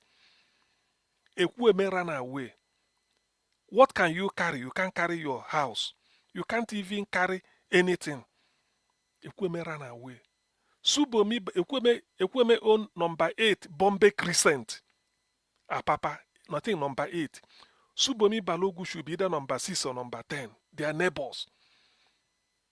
He did not hand over to Subomi Balogu. He did not hand over. Nobody say, my friend, he just ran away. But Subomi Balogu now discovered that because Ekwueme is no more there, hoodlums took over the house. Now he go drive them. These are the between 1967 and 70. He drove them away. Renovated the house, put them to rent. They collect money, they keep. 1970, Ekwueme came down to Lagos. Maybe visited people where you remember. If they pass through the road, make you see whether the building is still standing. He managed to go to the neighbor to ask. The man see him. Subomi Balogu see him. Welcomed him. They book up the day he come. He said, Ekwueme said after greeting the man, he went inside, go pack, bring envelope full of money. Say, na the rent where I collect for your house. When then they give Igbo man £20 in 1970, if you can show evidence of a bank account. Now Ekwueme the person they give you and building still stand, which means you can continue your life. When some people lost their own in Port Harcourt as abandoned and they put a commission on it. So when you remember that in a Yoruba man na Induam, so that has invalidated that your generalization. Instantly, it has invalidated it. So I'm not a party to that. You can't generalize at all. Yes, say many where you don't encounter, or some You can still pass your message. We know, okay, Jonathan is here. Who criticized Tinubu government more than Jonathan and give us our mandate? Are they not Yorubas? You see, all these things appears. People should. I wrote to Lisa in one of his. I said, look, you should stop this. You are too big for that. Don't say even anybody. Don't generalize.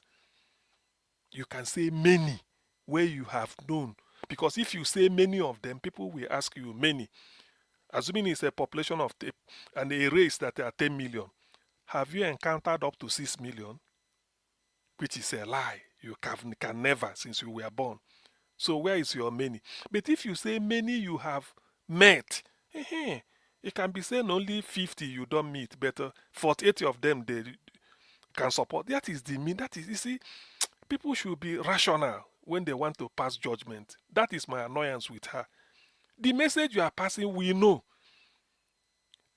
What this pastor said, Ibiomi or something, I've forgotten the name. The video is trending.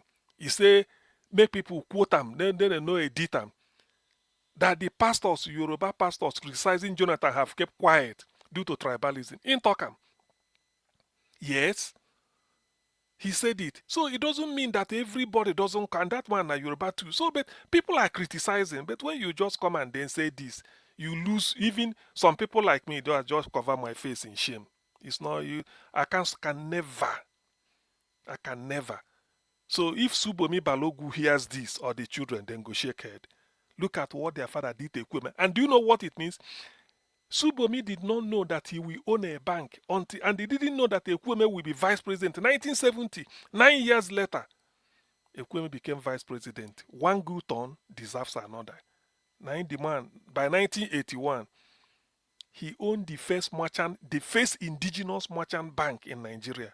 Now the man get them. Before, I used to have an international merchant bank, Chase Merchant. These are American people or foreign banks. He wanted to establish his own. He applied. The Minister for Finance under Shagari, Mr. Victor Massey, thing from River State. Then they sit on a file. No way. He try.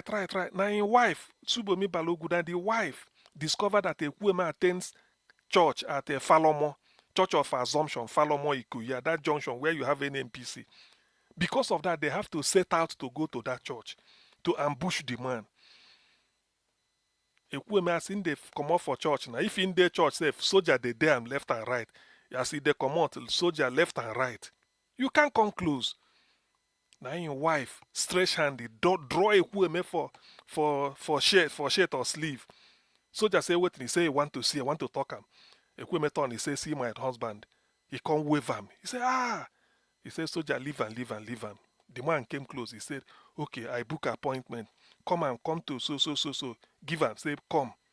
Subomi came, say, this is what is holding him.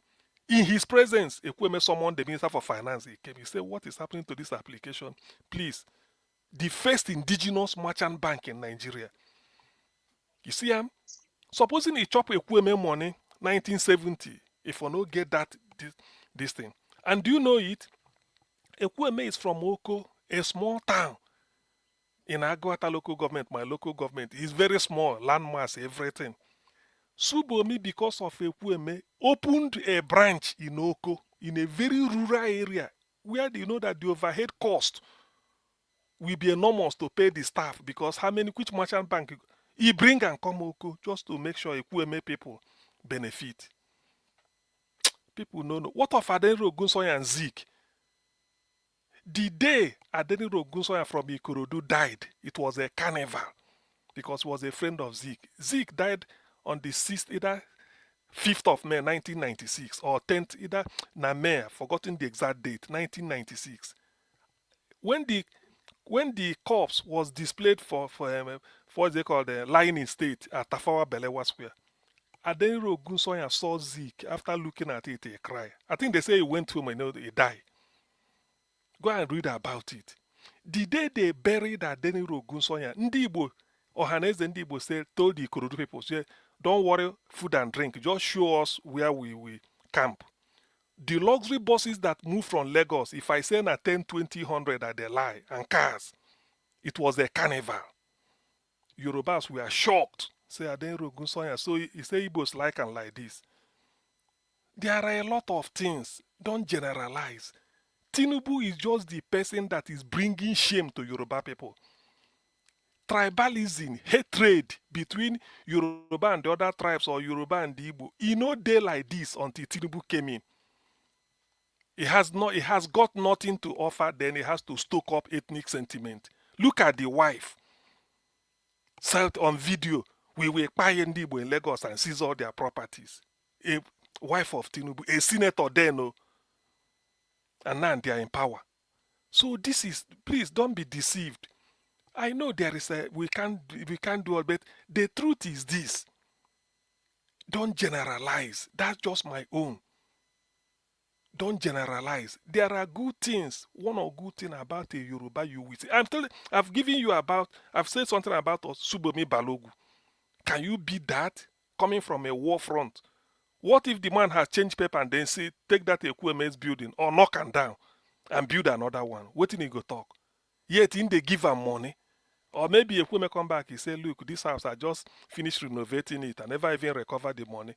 Ekwueme will say, okay, take. But he give him money, still give him house. And you didn't hand over to him. People should learn something. Because of that man alone, it has invalidated any generalization. I can give you many examples like that across board. So please, Lisa, if you are listening, if you want to pass your message, yes. We know what you are saying. We know that, yes, the Yorubas, some of them are not like their pastors. They've kept quiet. For instance, look at Wole Soyinka. Very revered. Even me, I'm disappointed. Why? He criticized Jonathan to the extent of calling the first lady Shippopotamus. Now the clock, the thing has flipped the other way. They asked and assessed Tinubu after 1 year. Now we are after 3 years. They say anything. Is that fair? People will just say, see him. So there are reasons, but you can't generalize. The referral to me is on Tinubu's neck more than you, Lisa. Is he not Yoruba? The referral to me is on Tinubu's neck. So please, I can never be part of that type of thing. If you want to say something, say it sensibly. You don't generalize. No ethnic group, including where Igbo, to which I belong, is 100% saint.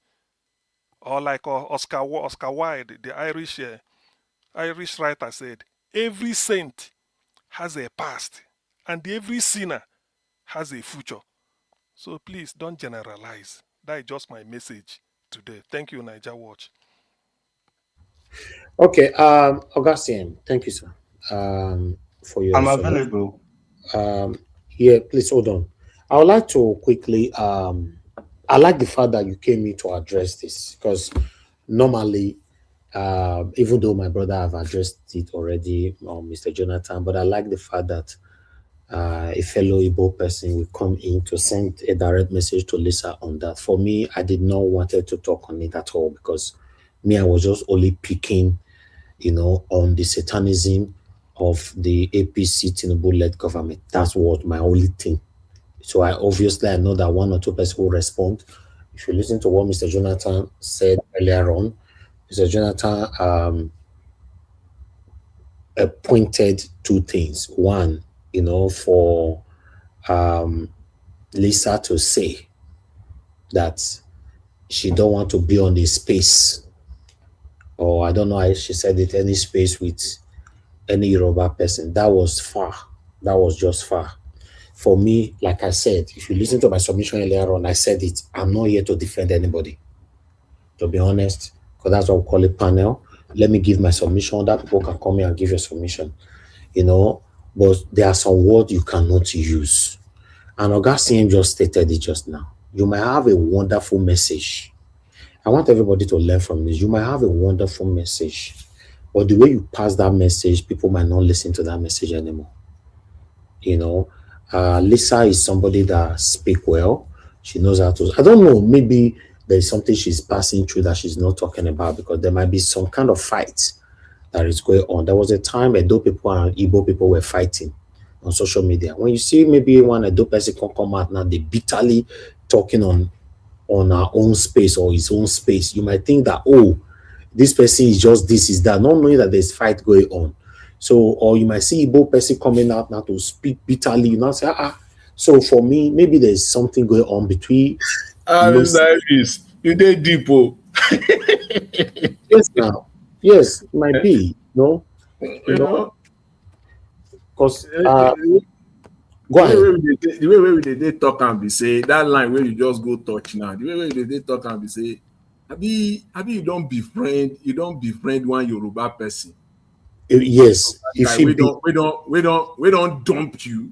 It can also be, or it can also be, say, you know, apart from befriending, married before and divorce. This thing they happen in different way. But what I'm trying to say is still this: regardless of the grievances that we have inside us, please, we should stop this, you know, way of generalizing all the time.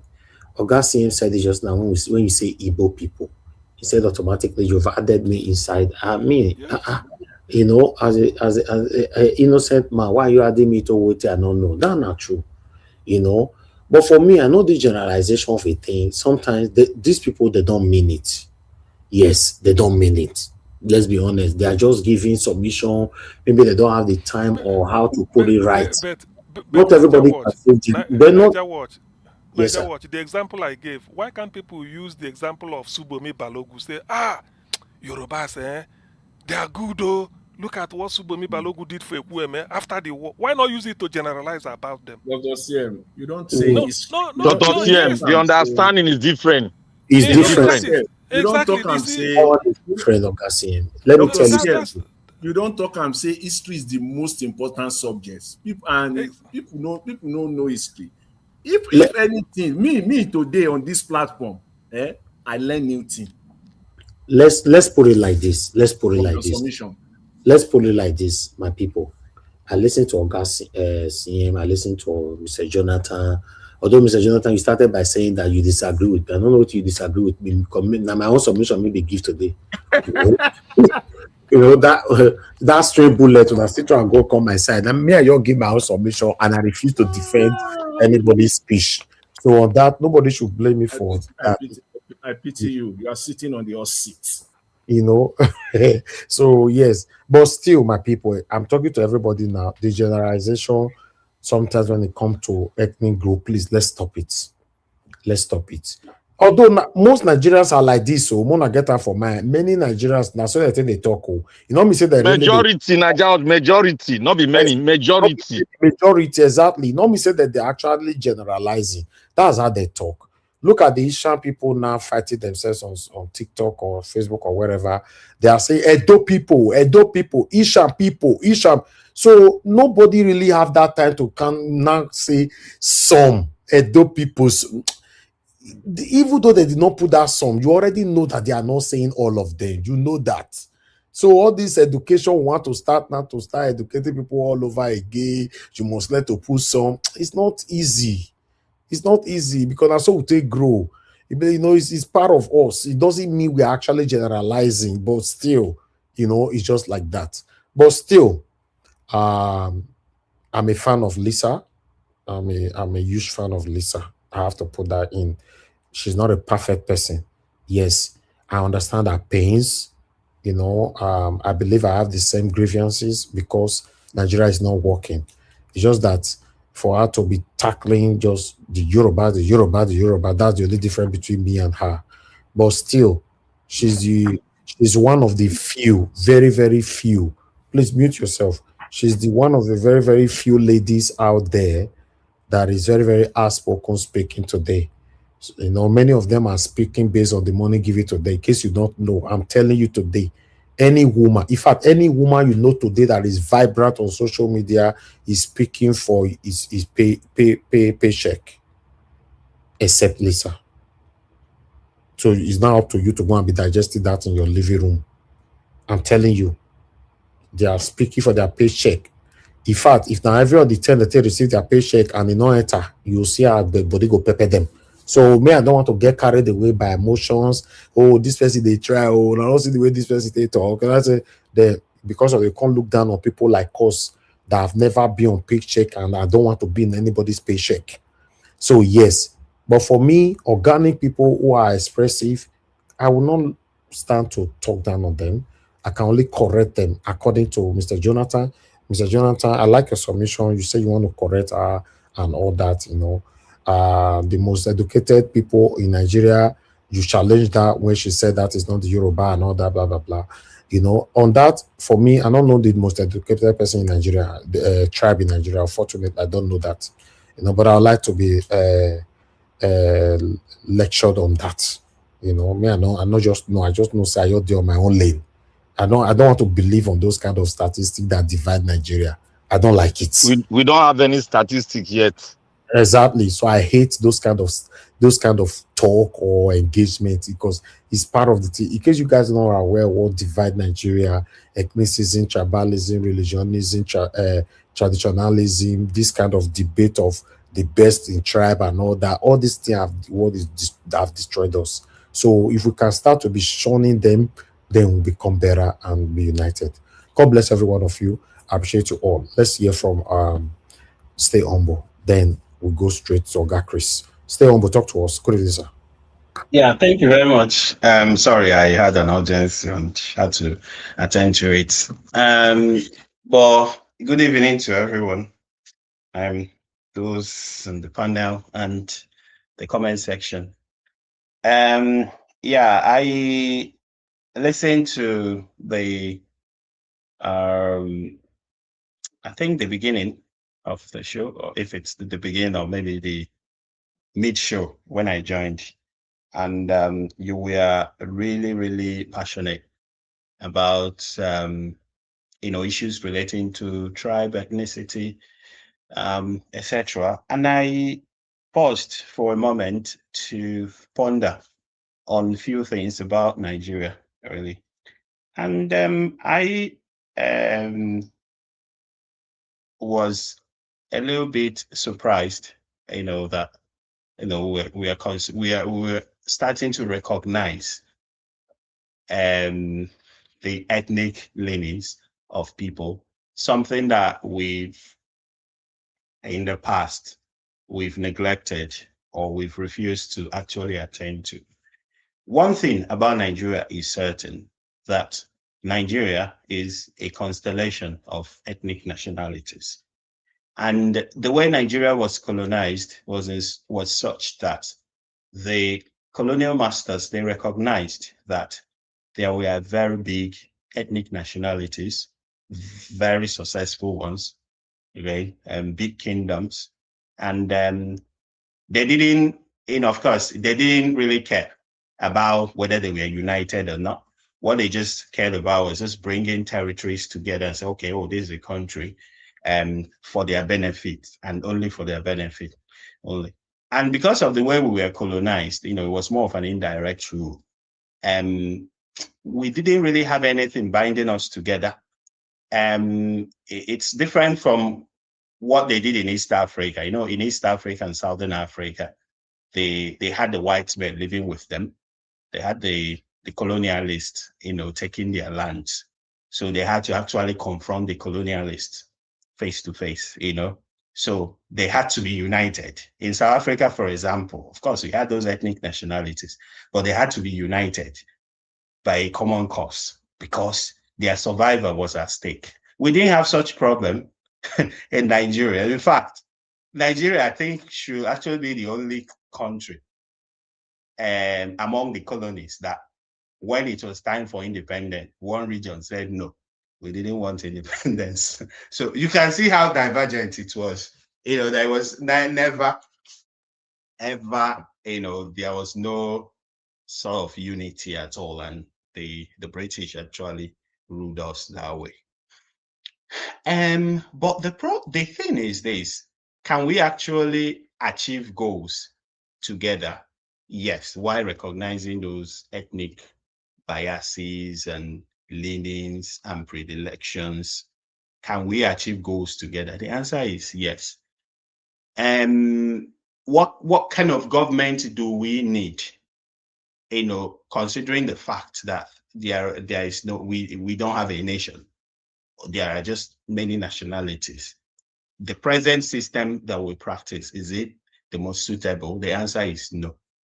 But we will come to that actually when we have a proper government that will now consider, okay, let's first of all make life better for people. Let's provide security for people. Let's provide the basic things, healthcare, education, what have you. And then let's look at the security architecture. Let's look at policing.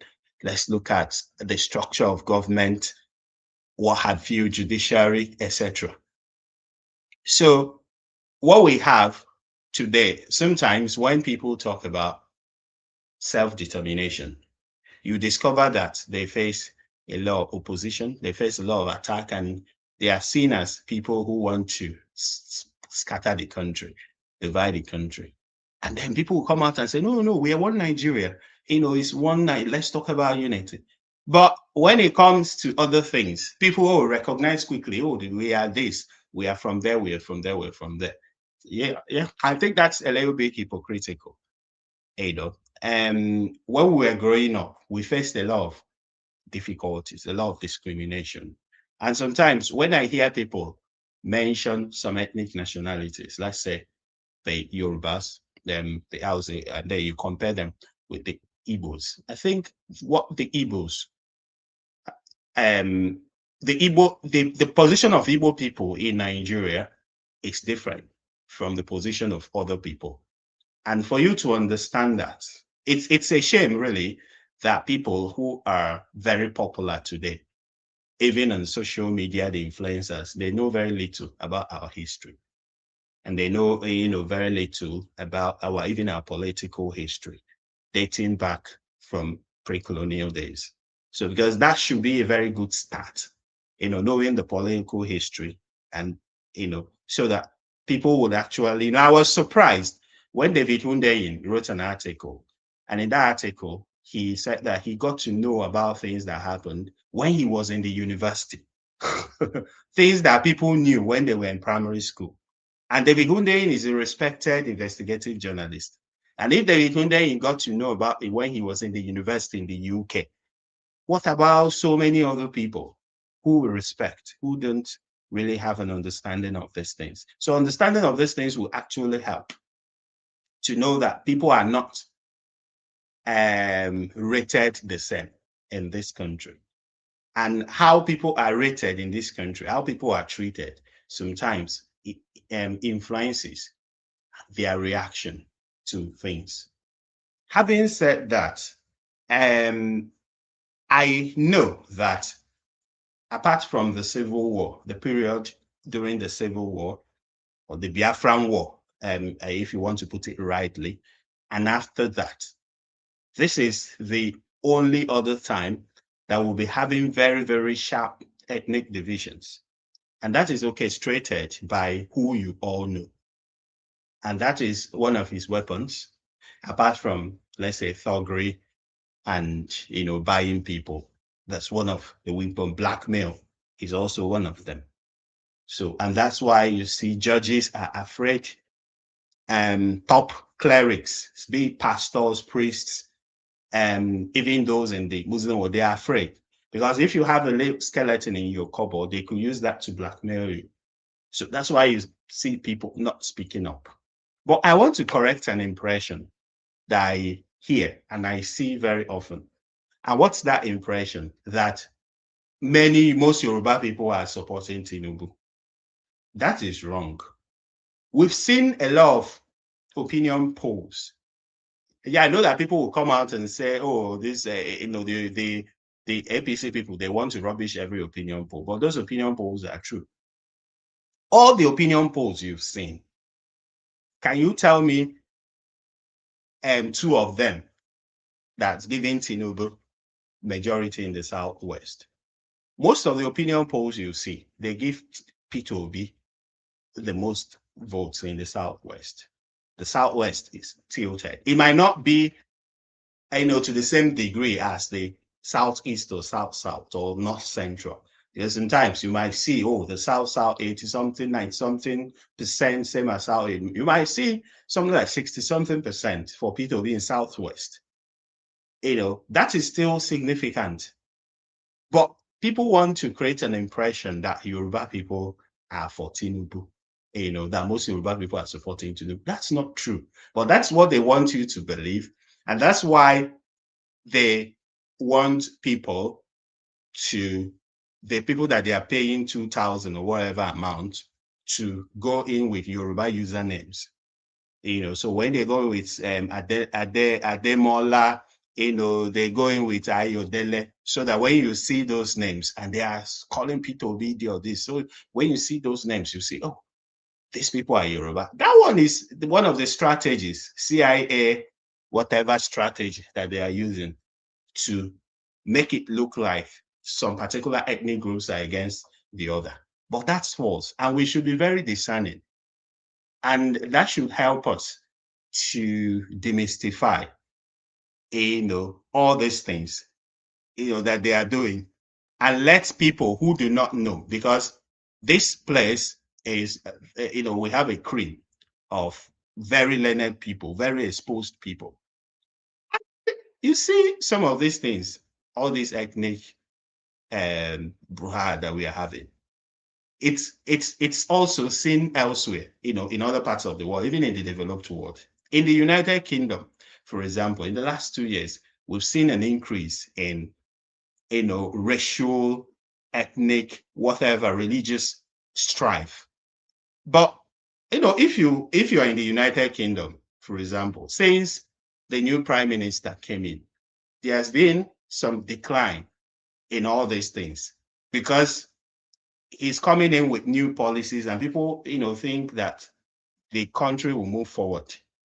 And when the country is moving forward and you're caring for the vulnerable, you're caring for the less privileged, and people begin to have jobs, you see that people will care less, really, about who is who. All these things are as a result of poverty, as a result of lack. And that is what Peter Obi is trying to end. And that is why myself, I believe that the major problem of Nigeria as we stand now is poverty.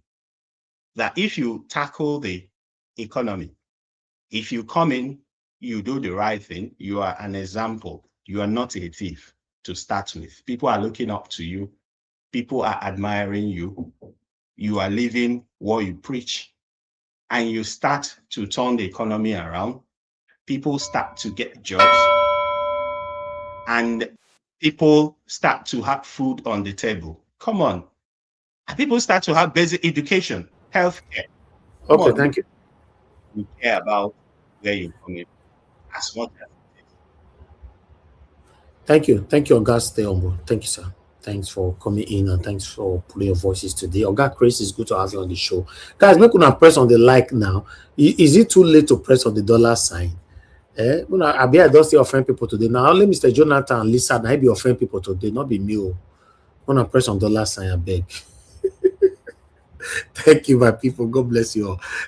Oga Chris, are you there? Talk to us, sir. Good evening to you. Yeah, Thomas, Mr. Nanjawatch. Good evening, sir. Thank you for the opportunity again. May the good Lord continue to bless you, Mr. Nanjawatch. Thank you. Now, so we say, my people, politics don't come. And so we go to do them every day. Before we continue, may I quick greet our brothers and sisters for comment section. I greet all of you now. May the good Lord continue to bless all of you. And the callers, everybody. Gonna do well. Who did it? Yeah, Mommy Diaspora. Make I greet Mommy well. Mommy, thank you so much for everything you are doing. Your strength, your dignity, your sagacity, your tenacity, everything. We appreciate you for all. Because the problem of this Nigeria, and we need to encourage ourselves. Otherwise, people will fall behind. We need to praise ourselves. So, Mommy, based on that, I want to say thank you again for everything you do. People on the panel, Black Panther, just coming. Oga Jonathan, welcome. Stay humble. And who be this again? I want to see this one well. Okay, Prince Alavo on you. Well done. You see, for me, like, wait I don't take this say for some time. No matter how we take discuss this matter, No matter what Tinubu do, no matter the Chris, I do. corruption. Chris, I dare you. Yeah, I greet you now. I greet you. No matter what Tinubu do, no matter the corruption, no matter the allegation, no matter the lies, no matter the half truths, no matter everything, our honor to dey analyze the best people wey need to use this information na the campaign team, the people behind His Excellency Peter Obi, the campaign organization, the people handling His Excellency Peter Obi. You see, they don't even need to look further. They don't need to look for too many points. Now, very few points now they need to take destroy Tinubu. And the good thing is most of all this information, they don't already do open space. Their own are just to modify this information. You understand? Their own are just to modify this information properly so that they can use this information to bring down this administration. If I say bring down, not be say to overthrow them, take power from the no. If I say bring down, I mean to completely discredit them. Because even if this information dey the open spaces, but the Tinubu team, they are able to manipulate this information so that it looks as if they are actually doing something right and they are taking credit for it. Look at the case of the fake parastatal. Look at what they have turned that case into. They are already using it to campaign. That it is because the administration of Tinubu is transparent, that is why he has set up a panel to look at the issue. And there's no countering of that statement from any of the opposition. But they are just focused on every other thing. Look at the case of this whistleblower that just came out. Imagine this information don't dey space. Before this woman reach this mainstream media, they're supposed to don't take this news, scatter am, destroy am, open am the way people go fit understand. Na lie, they not go do. What about the 44 billion we Oga Naija Watch mentioned? Nothing has been done about that. See, just how many days ago, people were killed. Last week, 24 people, farmers. Oh, this one not be say anything. Farmers going to farm in Zamfara. They finish all of them. All of them. And as usual, the people in the north, they go try to suppress those information for any reason. I don't know why they keep doing that. That's for that. You will recall, Oga Dr. Sen talk about history. History is everything. And when you talk about history, doesn't necessarily mean medieval history. Doesn't mean 1827. History can be yesterday. Because what we do yesterday, all of them don't be part of history today. So the issue is this. Just recent history. We see what the APC do with the government of Jonathan. We can remember clearly what they do, what they did. They take just three issues now they take destroy that government. The first one, now that's when Jonathan want remove fuel subsidy. That's an NPC issue tied with the $50 billion scandal where Sanusi begin use and tape, talk and go debate, go everywhere, leak the information to the opposition. Even when the information, there was no complete truth, they invite Sanusi. He contacts, okay, the money is between the Fed drill like costing at 20 billion. After I can say 10 billion. After I can say it's actually between 10 and 50 billion. But the most important thing be say the issue was there. The issue of that 50 billion was there. It never left the scene. It was there, it was there, it was there. They keep talking. Every time they kept talking about it. Look at the issue of the Chibok girls. That was the second issue. Despite everything, despite all the controversies, despite the fact that the Minister of Education was told, make you not allow that exam that day. It was physics they were doing. Make you not allow that exam that day. The minister turned a deaf ear. The minister said, may he write Shetima. The minister refused to write Shetima.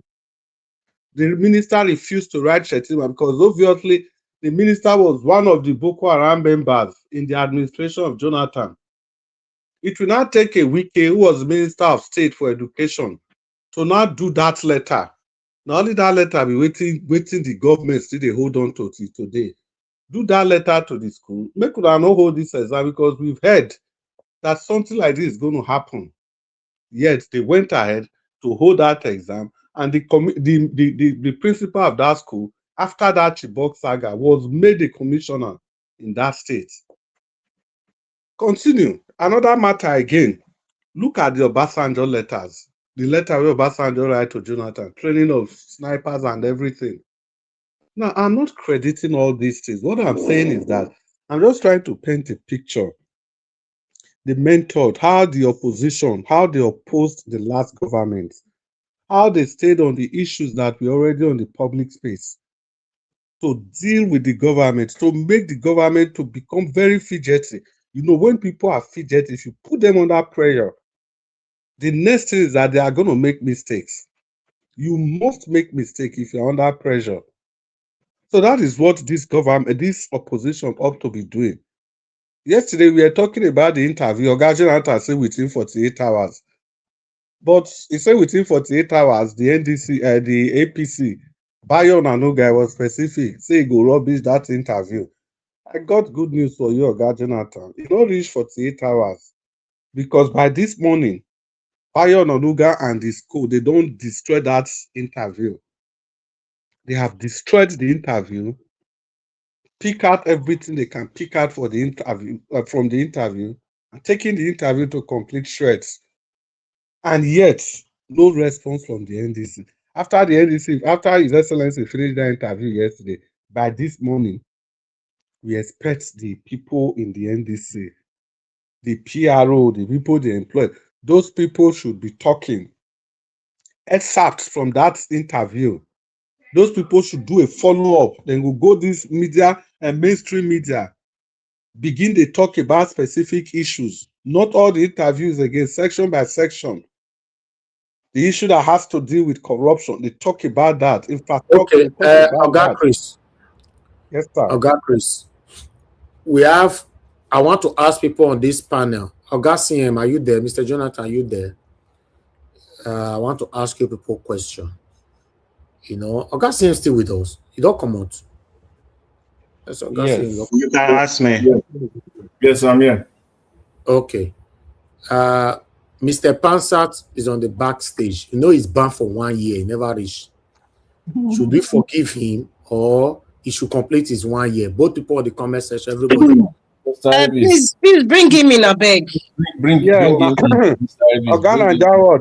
Bring him. My man Pensat, bring Pensat in, bro. I need Pensat, yeah. But he never complete in 1 year now. He go come beat me again. Oh, he do on paro. Mo put on paro. Paro is on paro. He can come in some paro. So what? Okay, if he can't beat me again now, say let me talk, and get out. Then go continue sentence. But Mr. Elvis, there's something that you need to know as well before you make this decision. Although I want Mr. Pansat to come. If you are doing this for Mr. Pansat and you want to call it parole, without him completing his sentence, you ought to do that to every other person that you have banned from this channel. No, parole is different. Parole is not for not like that, Madam Rita. Which month we ban Mr. Please, I'm listening to Mr. Elvis. Mr. Elvis, what did you say? Which month we ban Mr. Pansat, if you still remember? I can't remember, Mr. Elvis. You are the one who's the administrator. You should know. You should tell us. Oga Naija Watch. You never reached 3 weeks old banana. So you never reached. No, it's more than. Oga Naija Watch. You listen to me. Wait. See, Look, you know why I say we should give Pansat paro? The reason is that Pansat is sometimes skip off, but irrespective of that, if we have looked into it, you have said something about him severally. The reason why you banned him. But now we want to do something. I want to put forward a parole. And parole is not given to everybody. Okay. But it's given to people that you want to give it to. On what basis? Is it because he is actually... I don't want to mention we're in the public place. I don't want to mention it. No, listen. Is it on the basis of he's still trying to come to the channel as against those holders that have been banned? I am advocating. It's left for the judge to pick it. Okay, you can present your case, but I'm presenting my own case too. If he hasn't completed his sentence, you have to pardon every other person. No, it's not a conditional You shouldn't make a Don't say it's conditional not statement. conditional. I am stating You my can't case. make it Mr. a conditional Elvis, statement. Mr. Elvis will make the decision. Pass your own submission and leave Madarita alone. My submission is that parole is not a conditional thing. It's a prerogative of the judge. And you should not make it, oh, because you give this one, that's how Nigeria does. Because you give this one, give that to this one. No. Everybody get a friend way where they go jail. So now the judge will look into the jail matter. If he approve, he go approve. So it's under the discretion of the judge. Okay. All right. On the comment section, what are you guys saying? To come in or no to complete his sentence? On the comment section, I need only 10 answers to move on. Yes. So what I think is that, because we are approaching the election, we might need more people to bring in, different perspectives to them. Yeah. For those that have been banned, really, I recognize the fact that you want to. Okay, that means we should ban everybody. Yeah, maybe because we are. It depends on the offense. Really. But Tinubu not leave Mazi now the canon. I leave Sunday, but we not leave Mazi now the canon. Are you comparing yourself to Mr. Tinubu, Mr. Elvis? And that's what I'm saying now. You can't compare yourself to Mr. Elvis. I leave everybody. That is my recommendation. If you're pardoning somebody, you should go across the board because everybody has had one offense or the other that's against this channel. So please, you have spoken your case. Let me speak, okay. Black Panther. The Chief Justice, I don't agree with Black Panther when you were speaking. Okay. Black Panther when you were speaking, I was quiet. You have to be conservative you give me that respect of also listening because I'm trying to present my case. If you are trying to pardon, thank you very much, Mr. Elvis. If you're trying to pardon Mr. Pansat, and I believe Mr. Pansat should come, Mr. Ferrara, you know where they campaign for Mr. Pansat. You should pardon every other person. That is my case. For this platform. You are presenting your case like that several times now. Mr. Pansat is not a sacred cow. Mr. Pansat is not special than the other people who you have banned. So you should unban every other person. Oh, please. Please. I'm his lawyer. I stand for him. Let's not go there. Let's not even go there. Exactly. I don't like this talking about. We're not in the marketplace, for Christ's sake. Let me speak, Black Panther. I haven't finished because you keep interrupting. Please. You keep interrupting.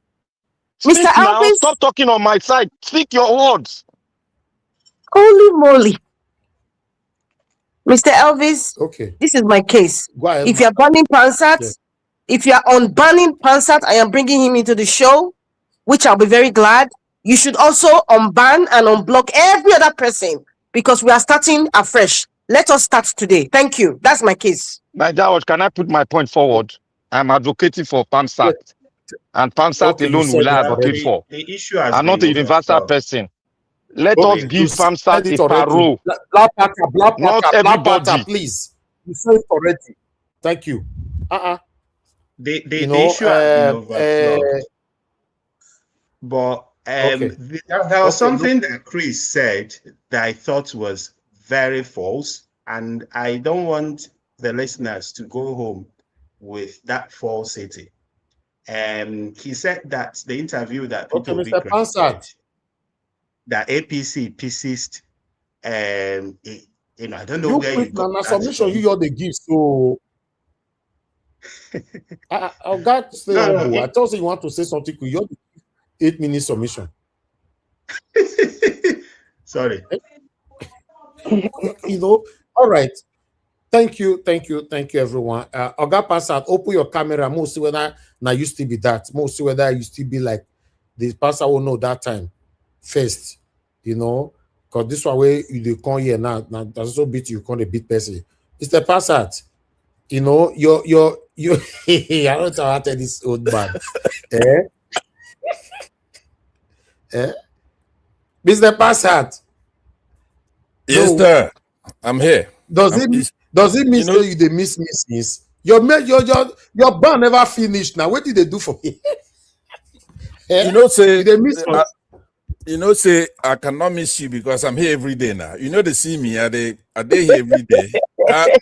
How am I gonna miss you now? Why are they here every day? You're always so condescending, Mr. Pansat. Why?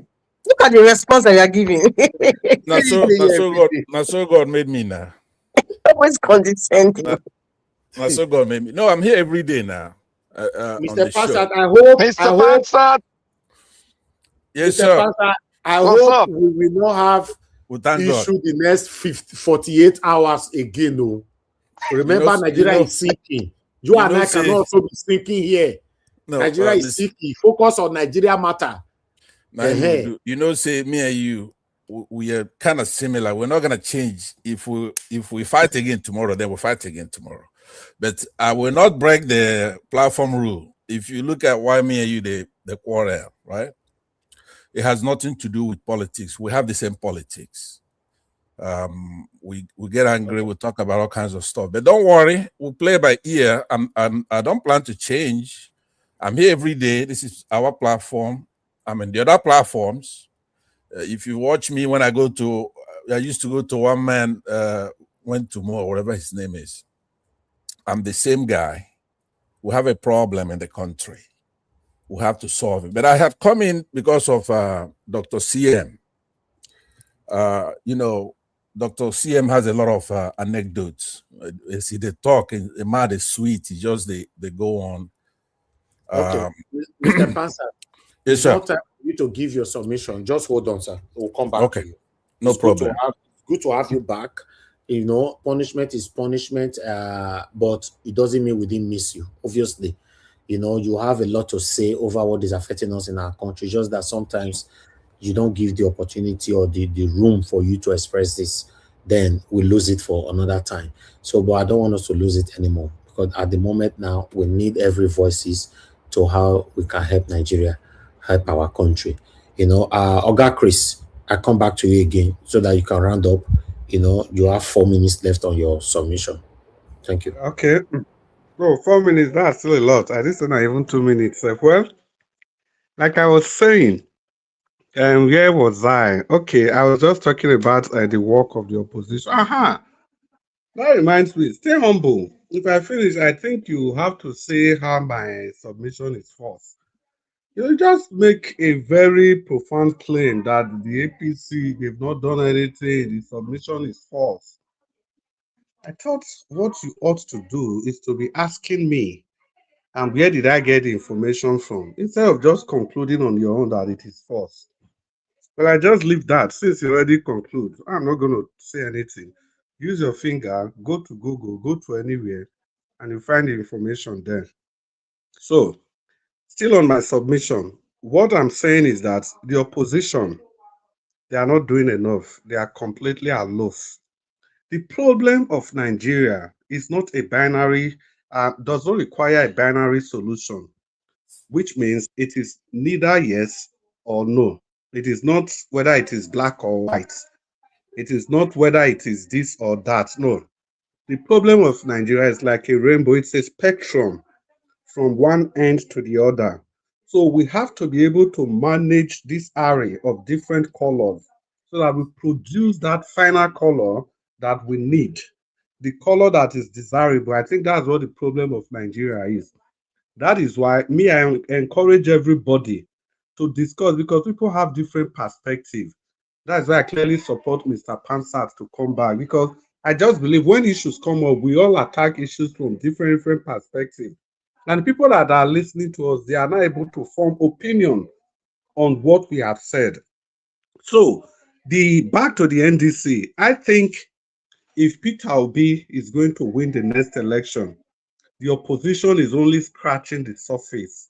And I've said severally on this platform, whenever I say the opposition, I'm fixated on the NDC and probably the ADC, because the rest, they are just mushroom or even less than mushroom, and nobody can seem to know a grasp on what they are doing.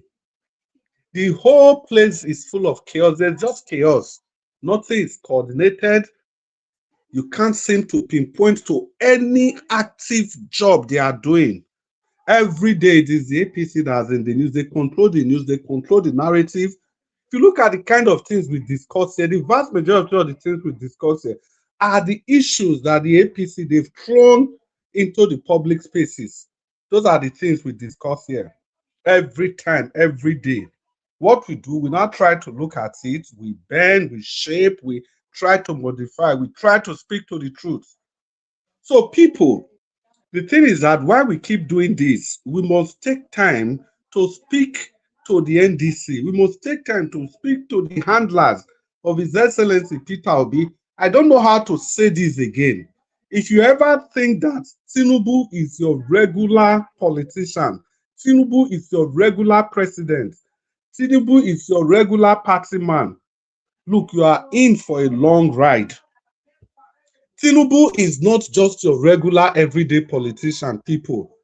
Because we kept thinking that these things, they will just play by the rule. When it's selection, people will register, people will go to vote, and they will upload the results. Then you see that Peter Obi has won. It's not going to happen like that. For somebody that has made this level of sacrifice to become the president, and you expect him to just go like that from a free and fair election, when these owners of Nigeria, they already understand how the nation works. Okay, thank you. They understand that the truth and goodness is suppressed in our nation. The only thing that takes center stage at every point in time. Thank you. Your message is over. Thank you. Post that point of time. Thank you. Let me welcome the people that just came in. Is that Ferrara and Pastor? Now welcome. Thank you, Mr. Najawat. Madarita also just came in now. You forgotten. No. Madarita, Madarita don't they talk since now, so I can't say she don't take. Madarita, welcome. It's good to have you on the broadcast, all of you. So thank you so much.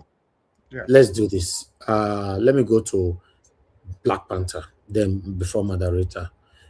Black Panther, talk to us. You have 8 minutes. Let Madarita speak before I speak because I'm busy now. Okay. All right. I also, I can't jump on a submission. No. Go ahead, Madarita. Good evening to you, ma. Talk to us. Thank you so much, Mr. Elvis. Good evening, and to my lovely mommy, Lamehi, and everybody in the comment section. Greetings to you, Mr. Jonathan, Mr. Stay Humble, Prince Alabo, Mr. Chris Dublin, Domosa, Black Panther, Mr. Ferrara, I think it's Movement Radio, and Mr. Pansat. Yes, Mr. Pansat, you're very welcome after such a very long time. I said you're not special. It doesn't mean that you're not a special human being. You are. The reason why I said that is like every other person who has been banned as well, we're all in the same category. So there's nothing so special as you being banned and, taken down and the other person being kept on your so-called probation. All these nomenclature about trying to give excuses, but so nobody is overly special than the other person. Everybody is special in the eyes of God. I'm just want to say welcome back anyway. So let's move on. Madam Rita, can I just take 30 seconds to respond to what you just said there? Oh my goodness, this is my time. Some of us, just 30 seconds. I give you 30 seconds. All right. Some of us come on this platform and we support Mr. Elvis. We donate a little bit of money. We play a guitar, right? And we contribute both in the comment section. We share. We what is the other things that you do there? We vote for the show, the thumbs up, right? Those are special people. They're more special than those people who are wayward in that comment section, who do not share. They do not. I disagree with you, please, sir. We're not putting anybody in any box. You see, you started, but I disagree with what you just said. But I'm just going to move on. I don't want to waste my time on deliberating on that. Because there's one of the reasons why I decided to join, and it has to do with this tribal issue. And also, I know, Mr. Elvis, you mentioned it at some point about, what's happening in Edo State and all that, and you're saying everybody's one and all that. I think that is a very, with all due respect, that's a very ignorant statement for anybody that's thinking that, oh, we are all one, everybody should be treated equally. Yes, everybody should be treated equally. And then, the state is for everybody. You are ignorant. I'm sorry. You are painfully ignorant because this doesn't just apply to Africa or Nigeria. In other parts of the world, there are certain things that are placed for indigenous people. You cannot take it from them. Regardless if you are settlers, there are things put in place that cannot be changed. Because human nature, everybody wants to preserve their culture or even preserve themselves, their family, or their tribe. That's what I believe. That's like human nature. And all this part of the world fighting war, looking at the dark ages till now, it's all about acquiring space, acquiring land. Look at Ukraine. Ukraine and Russia, they're brothers. They're the same. They marry each other. Their names are almost similar. But see, why did Putin go into the war? Because he's scared that Russia will be cut away if Ukraine joins NATO. And because Ukraine broke the disagreement, that's why it's all about acquiring land. You see, when people talk about land, I remember this movie. And I urge you guys, if you maybe it's still on YouTube, I think so. It's Shaka Zulu. That's one of the best movie ever made. Well, that's for me. And that actor, Henry Pele, there's a part where he was talking, that was when he was older, and a representative from King George, as at that time of England, they were trying to make him sign some sort of agreement that they're going to work together. It was all deceptive anyway, because they brought mirrors and all those things. But there's a question that Shaka Zulu asked the representative from King George. He said, you want to make me sign this document now or put some sort of appendage of agreement? First of all, he's not educated. I mean, when I mean educated, in the English language, so we don't know what was written there. But somehow he sensed there was something sinister about this so-called agreement. Sorry, there's a noise in the background. Can somebody mute, please? There's a noise in the background. And so, anyway, as I was saying, so that's why he asked this question. He said, if I'm signing this thing today and my future generations will now say, no, he now said, can you guarantee me now that your own future children, future generation will not come to my land and claim it over my people? He looked into the eyes of that general, and the general could not answer his question. So that's where Chaka knew that there was something sinister about that signature, and he did not want to sign. So now going forward, we all saw what's happening in South Africa now. Apartheid. And you now saw they now marginalize the black people, and the white people that Shaka did not want that time, they're not claiming South Africa as their land. Till today, we have 4 or 5 generations of South Africans who are from European lineage, from the Dutch and the English, and they're claiming that's their land, right? But see, that's just one aspect. The reason why I just pick up that snippet is when it comes to like this Ijaw thing now and Edo State, issue, I've been watching very, very keenly, and I find it very comical that people would want to look for some sort of validation from someone like Tony Kabaka. It just shows that we're not sophisticated, and we are very uneducated about our history. It's painful. It's painful to hear. That's why I used the word initially. Some statements I hear, it's born out of ignorance, and it's probably not your fault. And that's why, I'm speaking. I'm not speaking like talking down at you. I'm speaking to stir up something in you, like, okay, perhaps maybe you should go back to history. Go and ask questions. If you have your grandfathers, great-grandfathers still alive, or their books, there's a lot of resources. Go and just read history. So when you come out of sentiment, or you come out because of it's a modern day now, and people have money, and people can just talk anyhow, it's people like us will just quiet, because like, what are these people are just talking out of ignorance and sheer arrogance? They just don't know anything. So that's just that side about that Edo thing. I don't want to extend it because that's not really part of our discussion here. Because even some people don't even know, they are not interested in their own culture, about the history. So many of them are lost. And I want to make another example finally about this cultural thing and land issue. In the United States of America, I know they have this something they call reserve. They are reserved land that's untouched. And before it has been put into law to reserve those lands, we have indigenous Americans. When I mean indigenous Americans, they call them American Indians, but that's a wrong terminology. They have tribal names like the Navajo, like Ashkenazi in Canada, like the Apache, just so many of them. But I think in places like New Mexico, Utah, and even somewhere in Montana, they have reserved land that the American government cannot touch. And these indigenous people, they fought for that land. They cannot touch the ancestral land. At least they've taken the whole of America, but these lands are reserved. They have the same thing in Canada. So we will go back to Africa now. Some of you will not argue ignorantly. Oh, we have been, our ancestors were there for 6 generations. It's so funny that people start to make those arguments. When in Oyibo land, they understand what is called ancestral land and indigenous people. They understand it. Even in this Canada that I am in, it is respected. Even when the government, I don't know about some of us, where I am, when the government wants to make like speech, they always make that, they call it a land acknowledgement. Madam Rita, you say respected. Then they adore them. Thank you. Land acknowledgement to tell that I agree this land I'm in is not my own. I'm talking about 6 generation. Mr. Alvis, this is an educated piece. I'm sorry. I know I have to respect the rules of the channel, but I just need to make people really understand. Sometimes your argument is, people like me, I just keep quiet because where can I start? Where can I start with this person to really understand?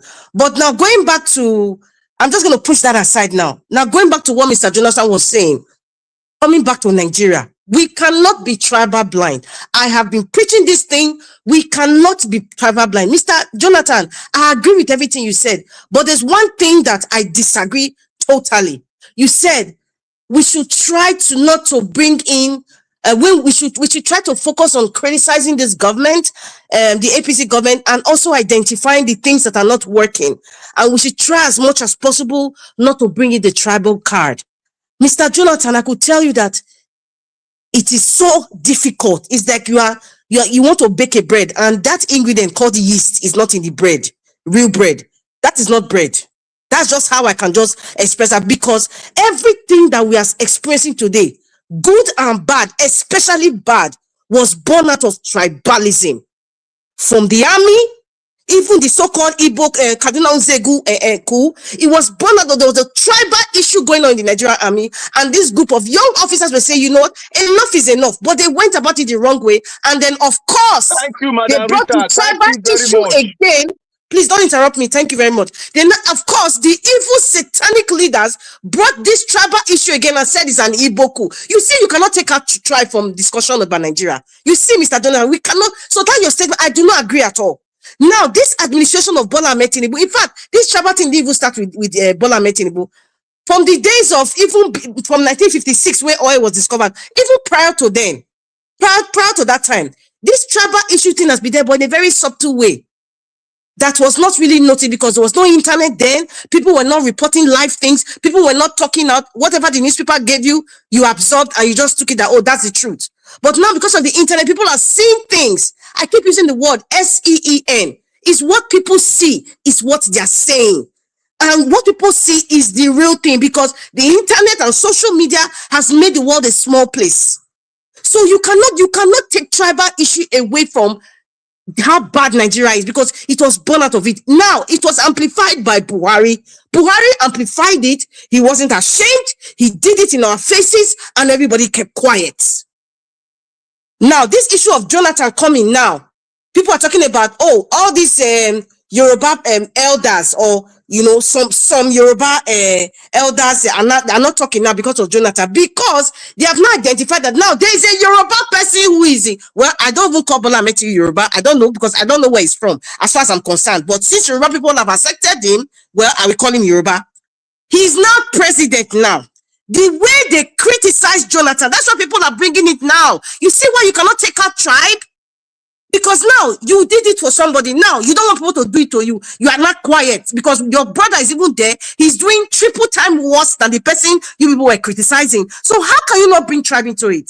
Because it's so obvious. And look at Edo State now. Let me go down to my state. Yes, let me go down to my state.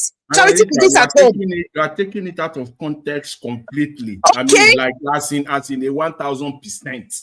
Okay. Context. Okay. I'm hearing you, sir. Finally, let me bring it down to Edo State now. We have somebody from Edo Central, Ishan by tribe. Monday Pueblo as government. If any of you have not been to Edo State, or if you're not from Edo State, I can categorically tell you, Monday Pueblo's government in Edo State presently is a tribal government. You dare not see any other tribe, even from the most largest ethnic group, Bini people, around Edo State government house or anything surrounding Monday Pueblo. It all has to be Esan, and they don't care whether they're educated or experienced. It's all Esan. How bad can that be? This is my state now. I'm not even talking about Nigeria as a whole. So we cannot be tribal blind. I'm going to stop it from here because I really don't want to take time. I want to obey the rules. I know I've overstepped my bound. I'm so sorry, Mr. Elvis. I never Panini, but I just got to say some things that people need just to realign their minds and start to think differently. Thank you. Okay.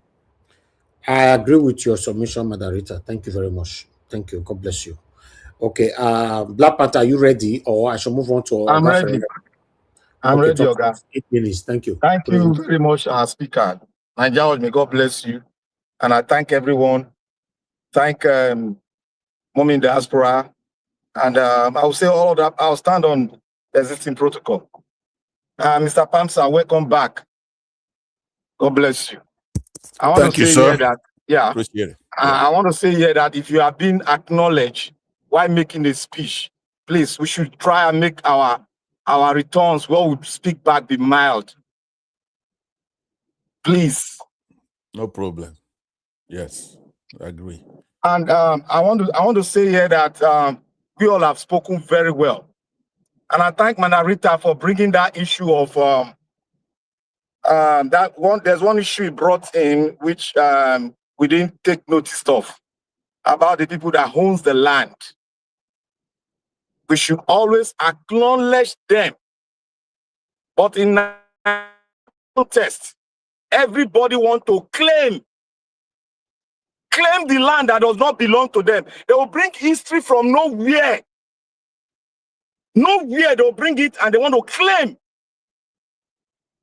If you are occupying a land which is an ancestral land of this certain tribe, all you need to be doing is acknowledge the people that own the land. Simple. We are not going to carry land to anywhere, but you must acknowledge the people that own the land, that history attach them to the land. Because if you say lies every day, it becomes truth. Like, let me say, for instance, I'm not trying to mimic the Ijaw people. The Ijaw is fond of saying, oh, the Ijaw is the one that owns every land, every water waves in Nigeria. That's a bloody lie. The Lagosians are close to the river. The Elijahs, are they Ijaws? So let us make do of what we have and respect those that has the land. It is respect they just need, nothing more. That is it. We shouldn't be quarreling over this issue. And let me talk tribe. Like Manarita always said, tribe. We should not be tribal blind. That's a very true. I've learned to understand the package behind that word.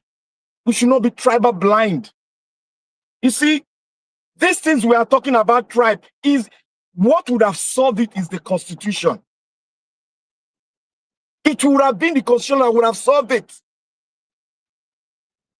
But irrespective of that, the constitution itself that we have, we are not talking against it. Many of us are accepting it the way it is, which is wrong. If you want to do things the right way, do it the right way. Don't do it the halfway. The genesis of our problem is that Nigeria have not sat down to iron out the issue of the geographical location, the issue of tribe who owns the land. We've not been able to acknowledge, we've not been able to sit down concretely and say, yes, we want to be a very nation. We want to be equal before one God. We have not spoken. Even the one we spoke about, the so-called Fulani government, they trash it. That is what is happening. That is why every day of my life I've been crying. Let us bring GEJ Constitutional Conference to limelight.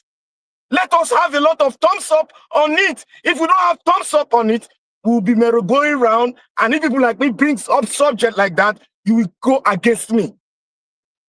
Now, I want to talk on the Igbos. and juxtaposed with the Yorubas. The Igbos and the Yorubas, they are good friends. It is because of the politicians that came together to dismantle the friendship that they had. Lisa, she's a great woman. She talks according to how she sees it. She might not be eloquent in her delivery. She might not be a technocrat in her delivery, but she sees it and she puts it. What I normally do, to me, because I'm matured enough and I understand the Nigerian space, I don't pick. I look at the content behind what she's saying and I use it. I don't castigate her because nobody is perfect. But when it comes to the Yorubas are doing this, okay, Jonathan, we shouldn't be saying that we should leave the tribe alone and be talking about that. That not going to happen. Because since we don't want to discuss it as a constitutional issue, which it is, then the people have the right to bring it forth. If we are one Nigeria, we won't be debating a tribal issue. But now, when the tribe are consistently doing the same thing all over and all over again, the pains that the average Igbo man has gone through from all these tribal issues, Igbophobia, they have the right to speak the way they are speaking.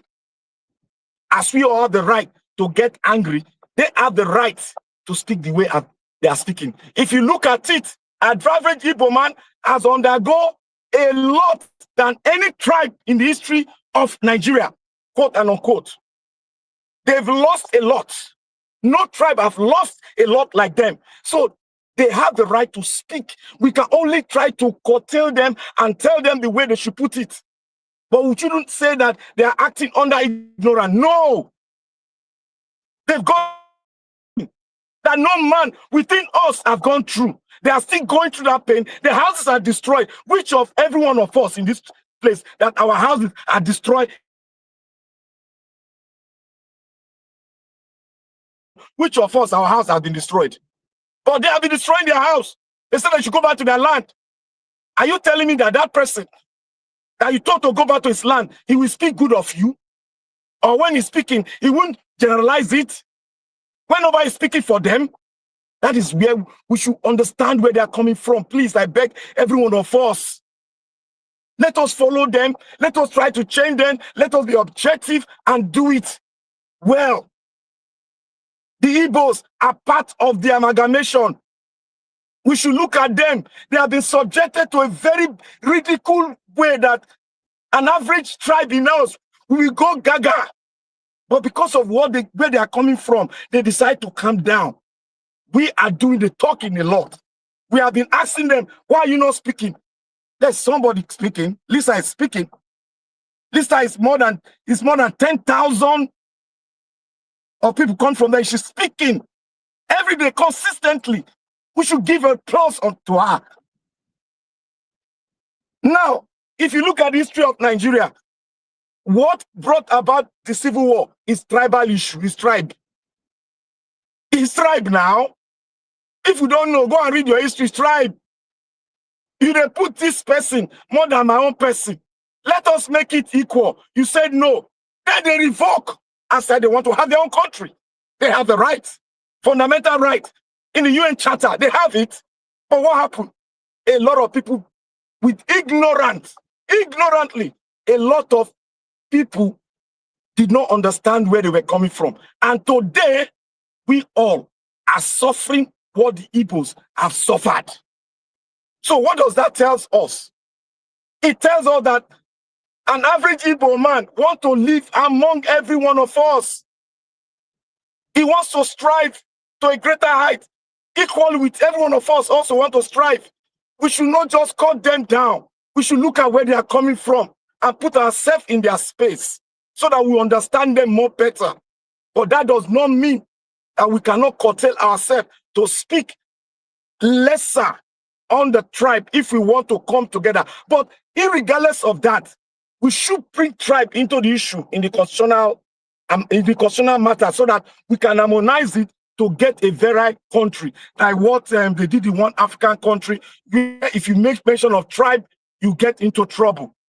That is the kind of thing we should put into our constitution. We should make our amalgamation more stronger.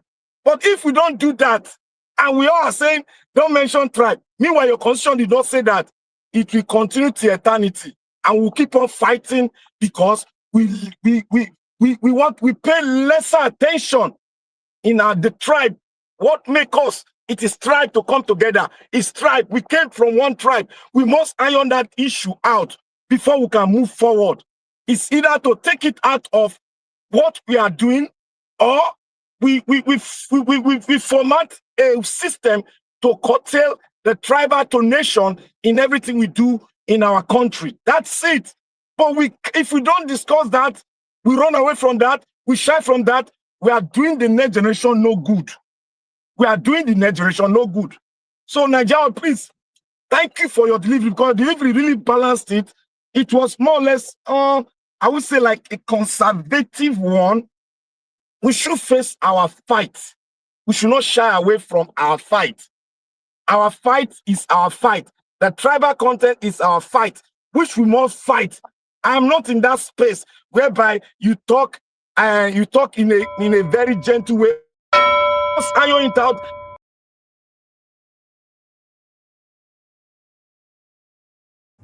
Okay, Black Panther. That is our issue. Thank you very much, Nigeria. Thank you very much. God bless you. Thank you very much, sir. God bless you. Thank you. Oga Ferreira, talk to us. Good evening to you. Okay, Mr. Elvis. No, you have to wait. You have to wait. People are waiting. Please, I'll come to you. People are waiting. Yes, sir. All right. Mr. Ferreira, talk to us, sir. Ferreira, we can't hear you. We can't hear you. We can't hear anything. Sorry, I have to turn on the microphone. Well done. Oh, greetings to everybody. Oh, everybody, Madam Rita, Mr. Black Panther, Mr. Elvis, Jonathan, Mr. Chris Dublin. Stay humble. Stay humble. That they always enjoy your submission. Miss Prince Alabo and Pansat with the beg for special orders, making come back in. They say make them not only forgive Pansat, say they orders. I said there are no orders. So there's only one Pansat, just like where we they say when we they Igbobi College. There's only one Igbobi College and the others. There's only one Pansat. So welcome back, Pansat. Thank you very much. This approach, yeah. This approach you are all taking to this whole thing, everybody is right. Let's be honest there, though. You know, multiple things could be right at it, well, at multiple times. But me personally, I have always we have tribal issues, but we do not have tribal problem. A lot of people would disagree with me. We only have 3 problems in Nigeria. One, those who are ruining the country, and they all belong to one tribe. It doesn't matter what tribe they come from. They are Igbo, Hausa, Bini, Edo, Ibibio, everything. Those ruining the country, that's one tribe. And then, second problem, collective silence. All of us, we are not talking enough. We are not saying the right thing. And then the third one, enemies within. Those are the way I see. So you see, every other thing that has happened to Nigeria from 1960, from 1914, is just a symptom of these 3 key factors. Now, it might sound very academic, but I'll just break it down in the very simplest format that I can. In the words of a very fine lady who wrote a very nice article about this statement, when Nigeria happens to you, we all say that a lot. And there will be, apart from those that are ruining Nigeria, there will be nobody in that country that would say that that country is not a weapon fashioned against them, whether they are Igbo, Hausa, Yoruba. Now, for us to come and always argue that one person has it more than the other, maybe they are right, maybe you're right, but everybody is feeling the pinch. Nigeria has happened to a lot of people. And when we talk about Nigeria, when we say, and then we go, rather than for us to face our problem, you know, what does it mean? And say Nigeria happened to it means that country is not good for people. People are suffering.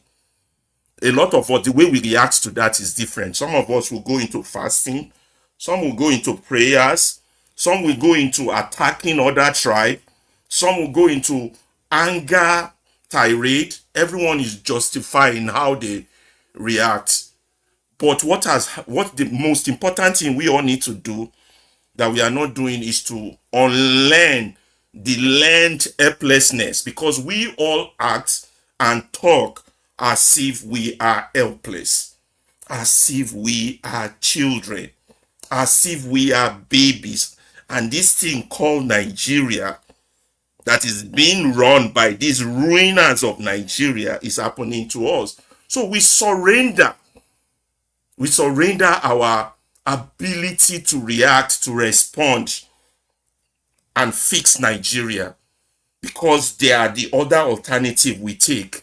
The alternative where we have internalized the logic that Nigeria happening to us is an inevitable circumstance, something we cannot change. So we have surrendered our belief in change.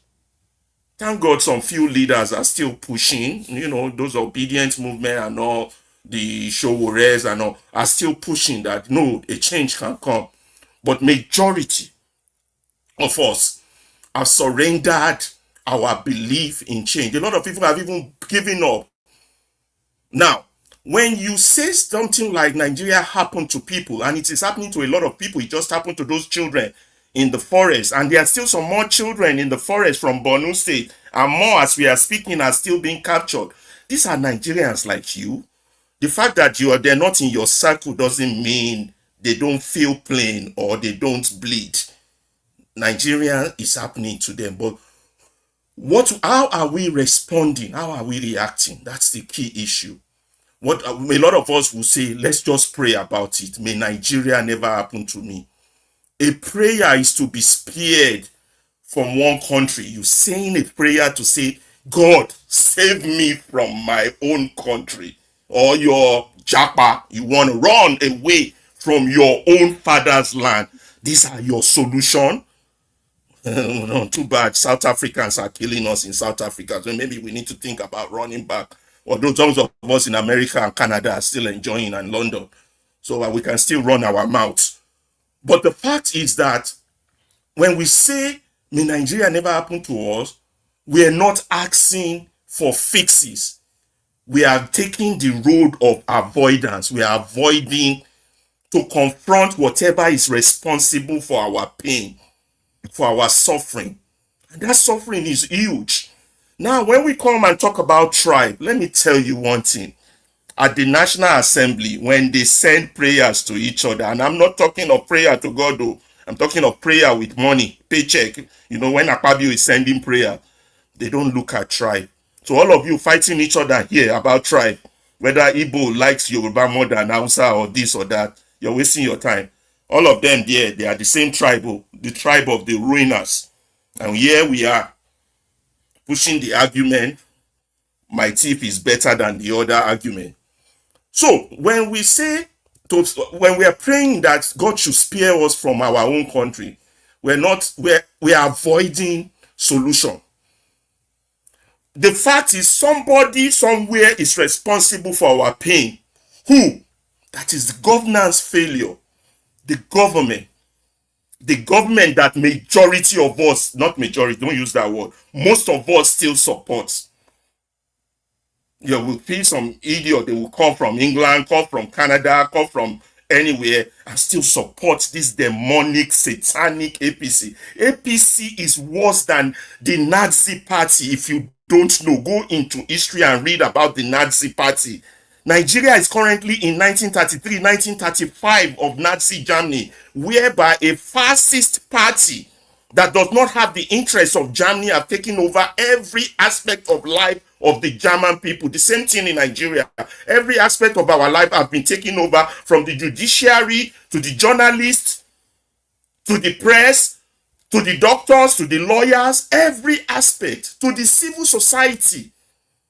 APC has penetrated it, and SPC has no good intention. They are there to loot and steal you dry. I mean, the layers and layers and layers and layers of scandals enough should tell you this. You don't need me repeating this. But it still goes back to the bottom line. What is your response? Are you going to spend all your hours arguing this tribe hates this tribe more than this, or this tribe is suffering because of no? There's only two tribes, the ruiners and the rest of you. And when the ruiners share money, you might be from Edo, you might be from Calabar, you might be from Kaduna, you might be from Kano. That money will get to you, but it won't get to you that is defending them. That's a fact. A state cannot be moved by human action. That is the state we have got into. The citizen, we transfer our accountability to God. God is going to come down. Oh, some people are so hopeful. It's going to be Trump. If they're not begging God, they're begging Trump. Nobody's coming to save us. It's us. So what will interrupt this learned helplessness? It is a learned helplessness. We have learned it since we were born, since 1960. The likes of the NTA have indoctrinated us to be dormant, to be fools, to be mumu. Through number one, the colonial education we inherited, which only tells us you cannot question authority. You can't question government. You can't question the queen. That's what they passed on. That's what we learn. That's number one, colonial education. So all of us with PhD, doctorate, na wrong thing we learn. Yeah. Now how to obey, to be out Negro. Now we learn. Two, our parental influence. Parents go tell you are afraid how your family will be damaged or what your family will think. Three, the third thing, media.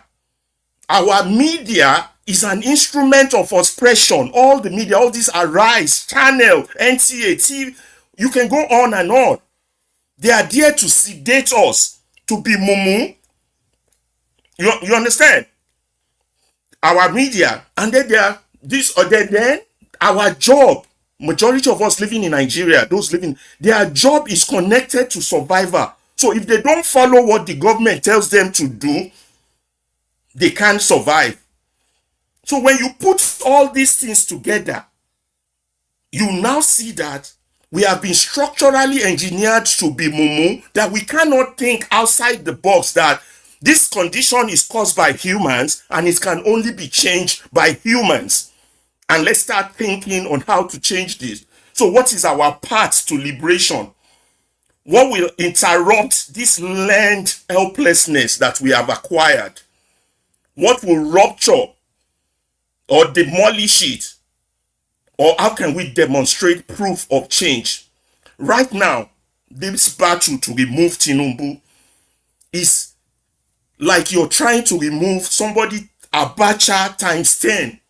And I don't know if we are putting enough effort that we put to remove the military into removing this APC demonic party. I don't think we understand what we are dealing with, the monster we are dealing with. So we keep saying country has happened to us. So there are two types of us. Those of us who believe the country has happened to us, and those of us who believe the country has betrayed us. 99% are on the side of the country has happened to us. They have submitted their belief for change. We all should be on the side of the country has betrayed us. You know why? So we can start to hold somebody responsible. Why that road caused an accident? Who is responsible? Why I don't have water? Who is responsible? Why I don't have electricity? Who is responsible? Why I don't have good health? Who is responsible?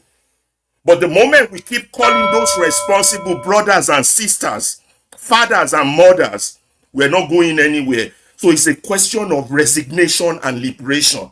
Are we resigned to our fate, or are we ready to fight for our freedom? Nobody's coming to save us. We are the only ones who will save ourselves. Thank you for giving me time. I appreciate it. Thank you very much, Mr. Ferreira. God bless you, sir. All right, Mr. Pansat, we'll not come to you now. It's good to have you back on the show. Talk to us. 8 minutes. Thank you very much, Mr.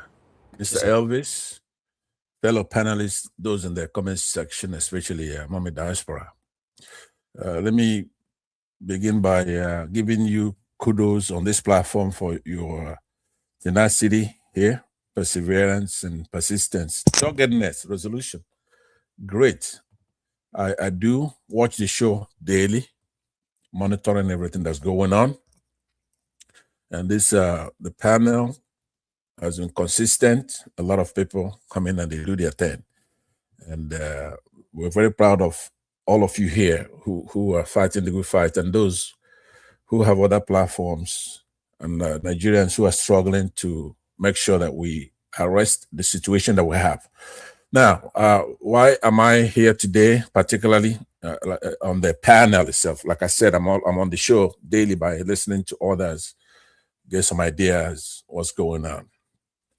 And one particular day was a sad day where Mr. Elvis was revealing how sick he was, and he hid it from us and tried to tackle it, eventually returning to London. I hope you're doing very well with your family over there in the UK.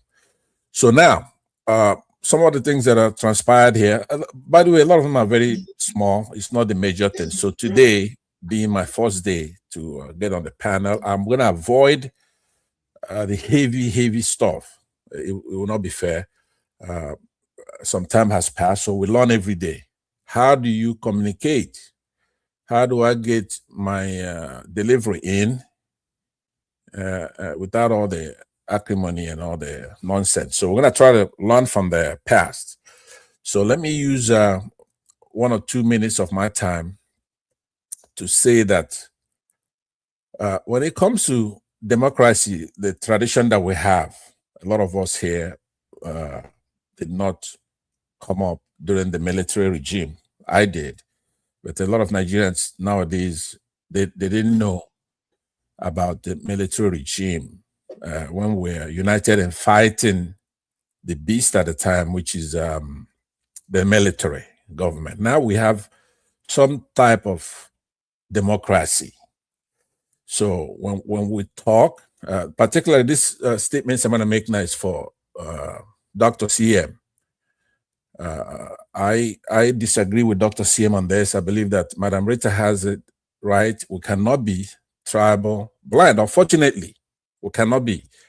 And also, I'll be careful how to address my remarks to affect Mr. Jonathan Kinsley, who is a good guy, who is one of us who is fighting, for example, this administration that is mostly dominated by people from his tribe. So how do we meticulously, and also Mr. Alaba himself, how do we do it so that he will understand when we are using vernacular or colloquial words, like say the Yorubas? It's just colloquial. It's representative democracy. For example, if I accusate, look, South Africans, they're xenophobic, they're killing Nigerians, right? I may not have time to start telling you it's 3% Zulus, it's 5% this, or not all of them are doing it. It's just a manner of speech. You have South Africans indulge in xenophobia and killing their fellow Africans, and they have to be stopped from doing it. So that's the way we all talk. You have to understand that some of our best freedom fighters come from the Southwest, for example. So during that era, nobody's going to generalize the Yorubas. If you take somebody like Fela Kuti, right? In his no agreement today, no agreement tomorrow. I no go agree, make my brother hungry, make I no talk. Now, if we give Alaba a chance, he probably will sing this particular lyric on this topic. These people fought the military. These people unified with other tribes and other Nigerians to fight the military. The Southwest was very good in doing that. But since 2015, something's happened that is unacceptable, is unavoidable. No matter how you talk, you're going to have to generalize, right? Colloquially.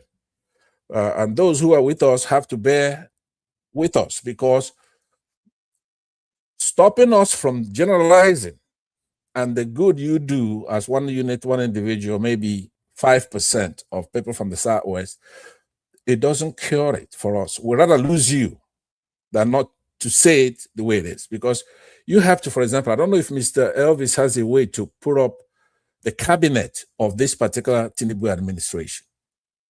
Okay? If you don't want us to generalize, you should have stopped them from doing it, because it's absurd. If you look at the cabinet, people who don't know their ass from their mouth, they don't know how to administer, how to govern the country. They're forging all kinds of certificates forging agencies, taking money. We have people dying, people getting killed, people starving in the country. So it's absurd for anybody to, their main concern is somebody saying, look, the Yorubas have to do better here. You say representative democracy. That's why we talk like that. If the Igbos are doing it, it's the same thing. Anybody who's doing it, your side will bear the idiosyncrasy of that cause. So I see that Mr. Jonathan particularly has an issue with that. Sometimes he tangles with Mr. Evis on this. It makes Mr. Evis uncomfortable because Mr. Jonathan Kingsley is one of us, one of our good guys, and nobody wants to be to have their tribe put down, except in this occasion. What the Southwesterners are doing since 2015 has to be condemned. You don't have to pass it and try to remove those who are not doing it. Everybody's heard me on many platforms. I go there and I tell you one of the best Africans we have. They refer to me, right? Not because they're obedient. You could name anybody now. Let's compare Dele to me to that person. Dele to me, he's a barrister, he's a lawyer. He's an activist. He's a Christian, a righteous person, to be honest with you, right? Tells the truth, fights. It doesn't matter who it is, right? He has a bigger platform than anybody here. His platform is bigger, right? He's a positive figure for anybody. If you want to mention any African, any Nigerian, there you go. The refer to it's not because he's obedient, because we could remove that fact that he's obedient. Let's bring up yourself or bring your hero, and they will go.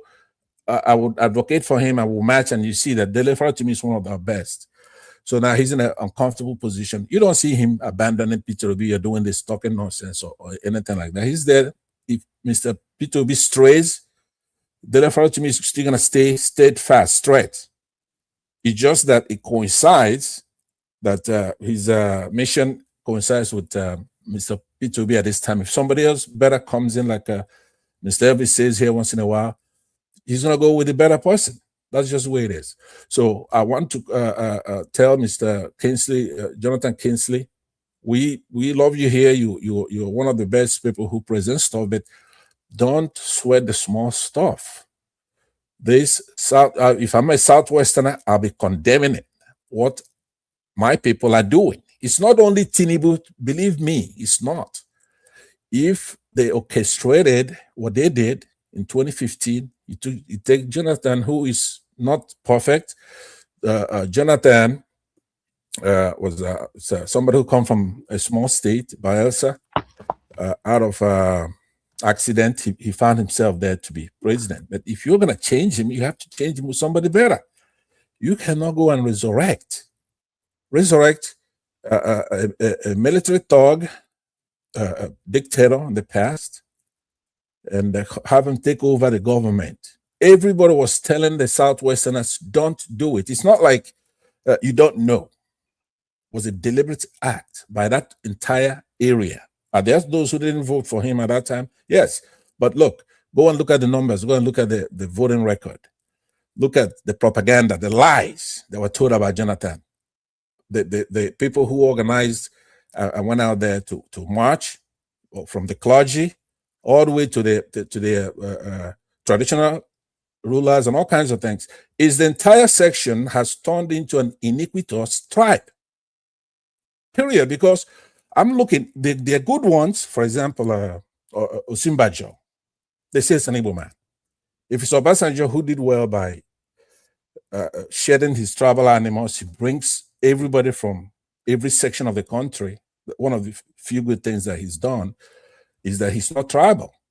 If he runs an administration, he will get talent from all over Nigeria. They don't like him. If he runs over there, whoever's running against him, that's who they're going to go with in the Southwest. So we have to call them out, discipline them to stop lying, because it's going to affect you.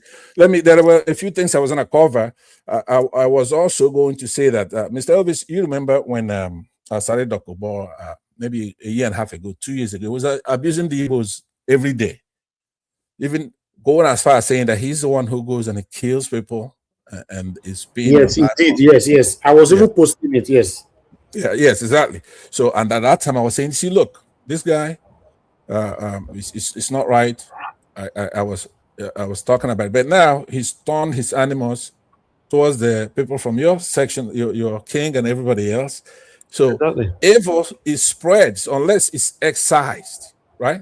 It spreads. Mm-hmm. Let me ask for a couple of more minutes because a couple of things I wanted to say because I haven't been here for a long time. I did mention that cabinet thing there, right? So what I want to Okay. say, 3 minutes yeah, more, please. okay, I appreciate it. And the rest of the panelists, I want you to indulge me. What I'm going to try to do, obviously, is when I come on this platform, I'm going to try to figure a way because what I normally do is to come in when something is upsetting me. I normally just stay in the comment section or listen. But if there's a controversial issue, then I will show up. So that kind of colors me. Now I do that with virtually every platform I go to. If everything is good and we're just here shooting the breeze, of which Dr. CM is good at that. Now, I sometimes I marvel. I fall out of my bed and fall on the ground sometimes from my home. How Dr. CM would monopolize the platform, talk all day, but he knows how to wire it together. You know, and just tell stories. Look at the way he was remembering junctions here a minute ago about somebody that retrieved their house or something like that for fleeing Biafrans and everything. So, but if I did that, I don't think I'm going to get along with anybody on this platform. But a lot of people know how to do that. So I'm going to figure it out how to get into the psyche. Let me say that very soon we're going to get into gear on how to get our country back because we cannot let this administration come back. So I would end it there by, I'm just going to take a rain check on this. When I come back next time, then I'm going to talk about a couple of things, suggestions that I have. I thank you very much for indulging me, welcoming me back, and we'll see how we make it work. Thank you very much. Thank you very much, Mr. Pansa. It's good to have you back. Thank you. We need to put our voices together ahead to 2027. Okay. It's supposed to be Mr. Alabo, but I want to start with Mr. Jonathan. Everybody's going to have just 2 minutes to speak this time. But Mr. Jonathan, I'll give you 4 minutes because a lot of people called you out. So that's why I'm giving you only 4 minutes. Thank you, sir. Doctor. I know, Mr. Elvis, thank you. I don't understand sometimes why, and I must say, I might not be right, that most of the people who talked about my comment, I want to say they did not listen to the video of the lady on this platform today. I might be wrong, but they only listen to submission. They listen to, some people will want to listen to your submission so that they want to counter you. That is below the belt. Let me say this. All of you missed it completely. You took it out of context. Nobody is talking about, tribal blind or anything. No, that is not the issue. You are missing it. I don't even know where to start from. You are missing it. Mr. Pereira, I listened to you. You stated it, but in a profound way. You don't want to, probably be on the toe, but in a very, advanced and matured submission. We don't have to waste our time talking about tribes in Nigeria. We are going nowhere. We're just going nowhere. That is the point. I'm not tribal blind. I'm a Yoruba man. Is that not enough for you? Or you want to come to my house? Or do you want me to invite you to my hometown in Abeokuta? Right there. At the heart of the Alaki of Egba land. You want to come there before you will know that I am a Yoruba man? What is tribal blind here? Who is talking about tribal blind? I'm talking about people not being guided in their words. We have Edo people here. I will use Edo as an example, and deliberately so. because I don't want to speak tribe, or either way, because I want to talk about tribe. Let me even go direct. I want to talk about tribe. Then it is okay for me, you Edo people here, it is okay for me to describe Edo people as saying, when I see Edo people, I feel like vomiting. I feel like vomiting up. What is that? Is that even an articulate contribution? Is that what we're talking about? That is gutter. I shouldn't be seen sharing the same space with Edo people. I'm deliberately using Edo people. I shouldn't be seen sharing the same space with Edo people. Edo people don't have sense. Edo people should not be sharing space with normal human beings. I can go on and on. When I say that, you are okay with it. Fine. Then I will know your state of mind and I will know your intellect too. The same thing goes to Igbo people. If I use the same thing, I'm talking about Igbo. It's not about being tribal blind. We're talking about someone being guided in what they are saying. Those are not the words. If you want to talk about tribes, there are ways you can talk about tribe. And then Mr. Pansat, it is not about condemning Southwest person. It is not about that. You can condemn Southwest persons or people or individuals, you can condemn them. I condemn them.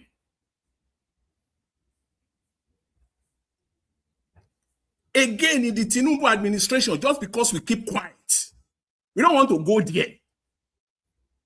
In the Tinubu administration, 53 ministers, 33 are non-Yorubas.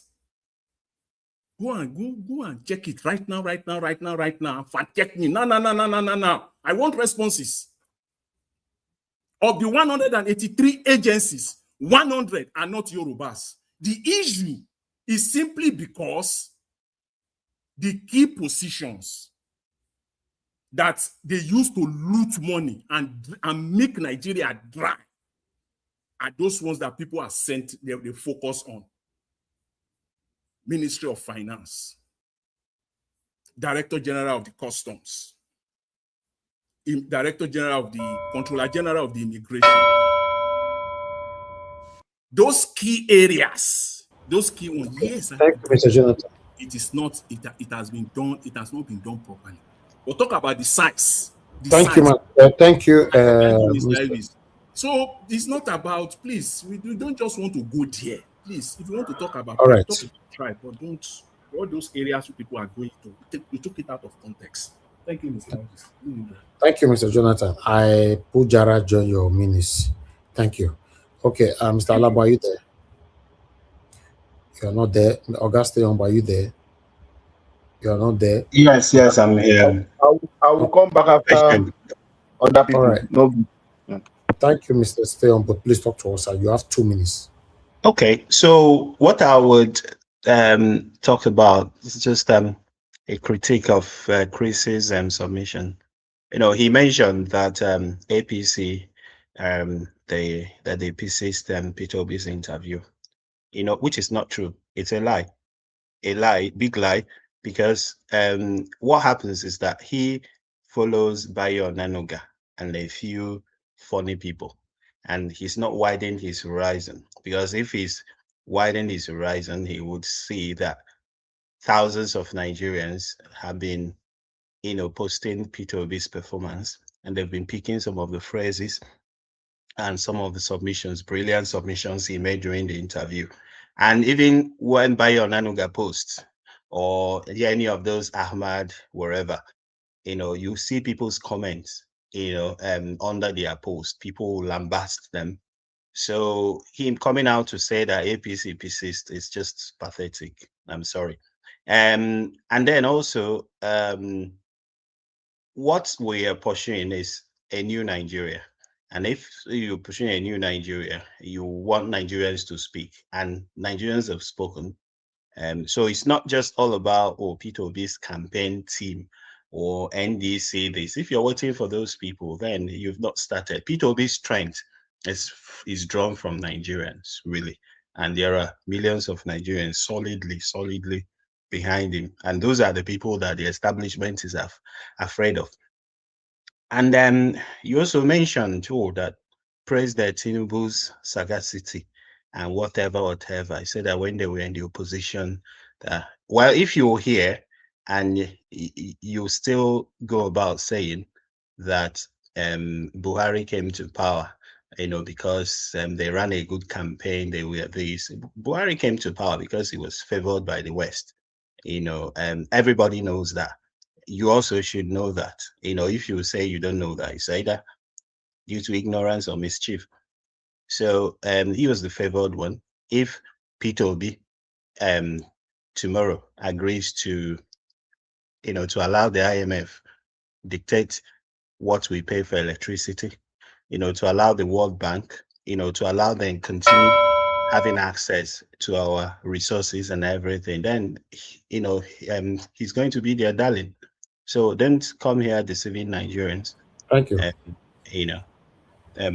Yeah, thank you very much. Thank you, Auguste Ombo. Thank you very much for staying with us today throughout. I appreciate you, sir. Okay, Oga Chris, your 2 minutes, sir. Yeah, keep with me again. Good evening once again.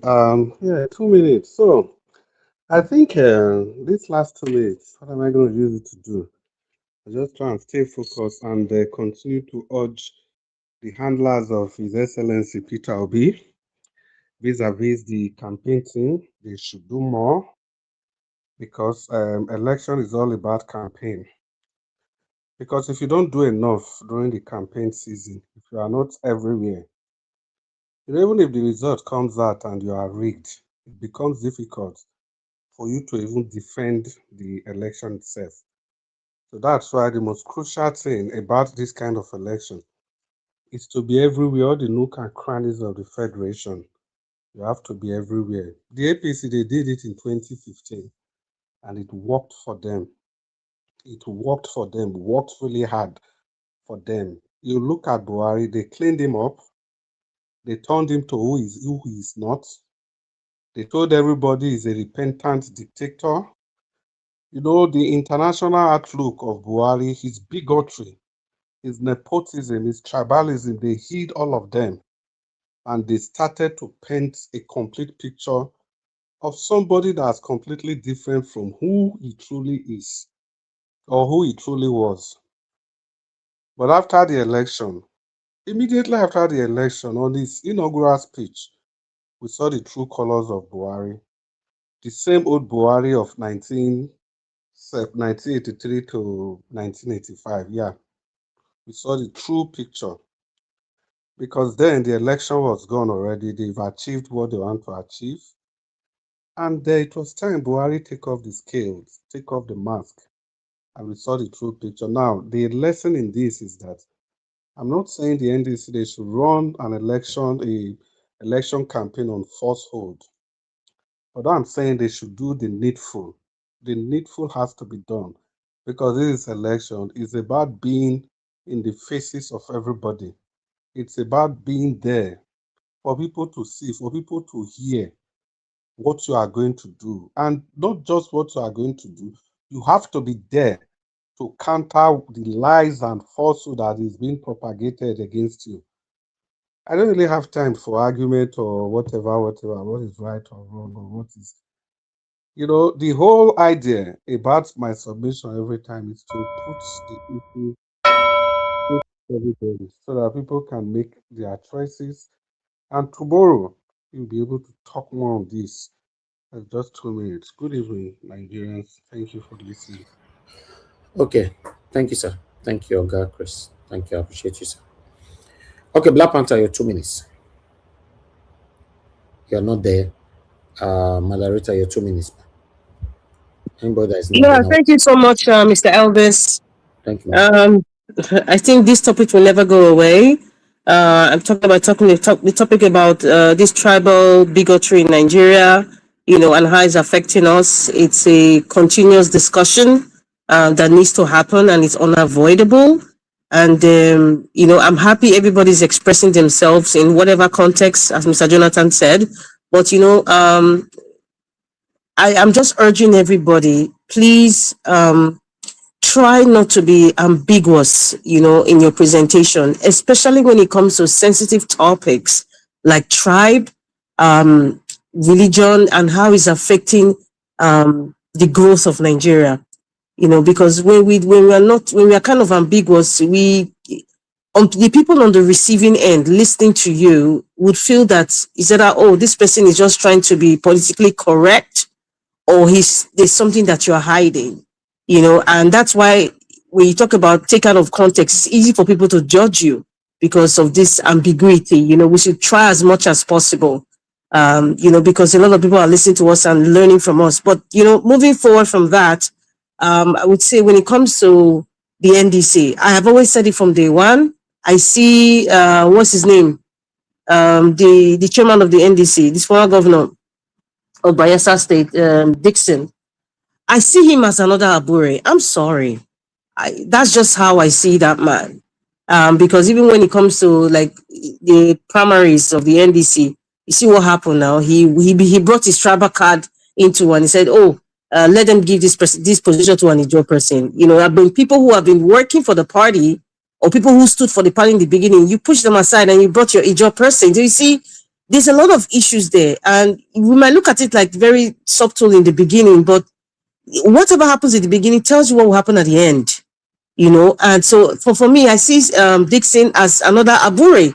I'm praying he's not, but I cannot deceive myself in the little things that I'm seeing here and there. It just gives me little signals because we learn from our past, right? Same way I had the feeling with Abure, there was something that wasn't just right about him, but out of respect for Peter Obi, we just needed to give him that respect because we thought he was supporting Peter Obi, but he really wasn't. He was just a trader. So I see Dixon as that. And even if you look at even the responses, like what Mr. Chris was saying, the responses from the interview, you would expect that a spokesperson for the NDC would come out, vivaciously come out and defend Peter Obi because, hey, Peter Obi is the candidate and January is how many months away?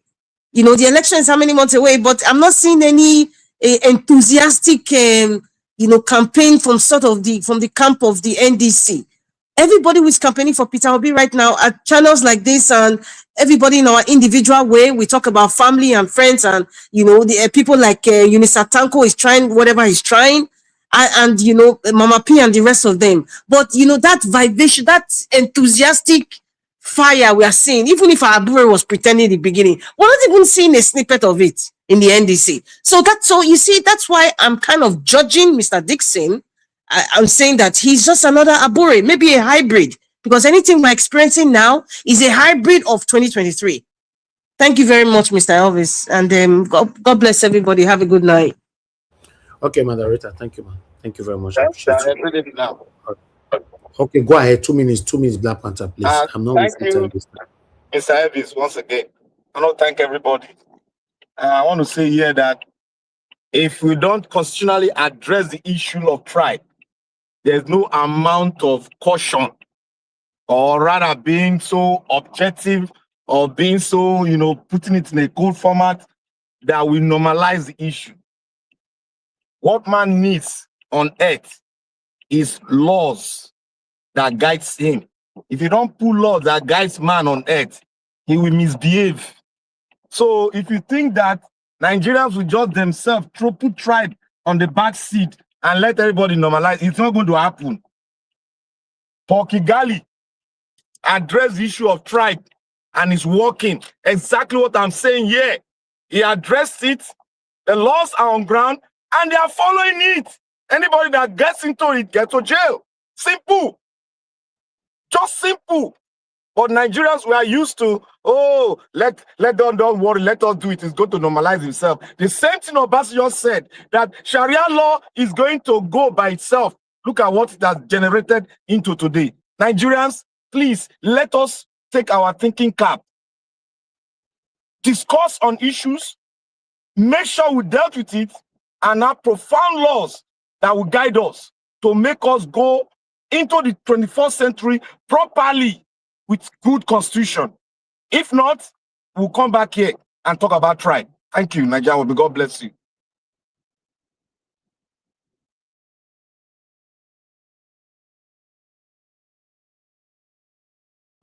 Okay, Black Panther, thank you. Thank you very much. I appreciate you. Okay, let me go to Mr. Ferreira. Your 2 minutes, sir. Yeah, I just want to end by saying that God continue to bless you, Mr. Elvis. You're doing a great job. You're one of the very few Nigerians that are speaking truth to power and using your medium for this purpose. A lot of us all need to get more involved. We cannot just be keeping quiet and be letting the terrible people among us to continue to bully us.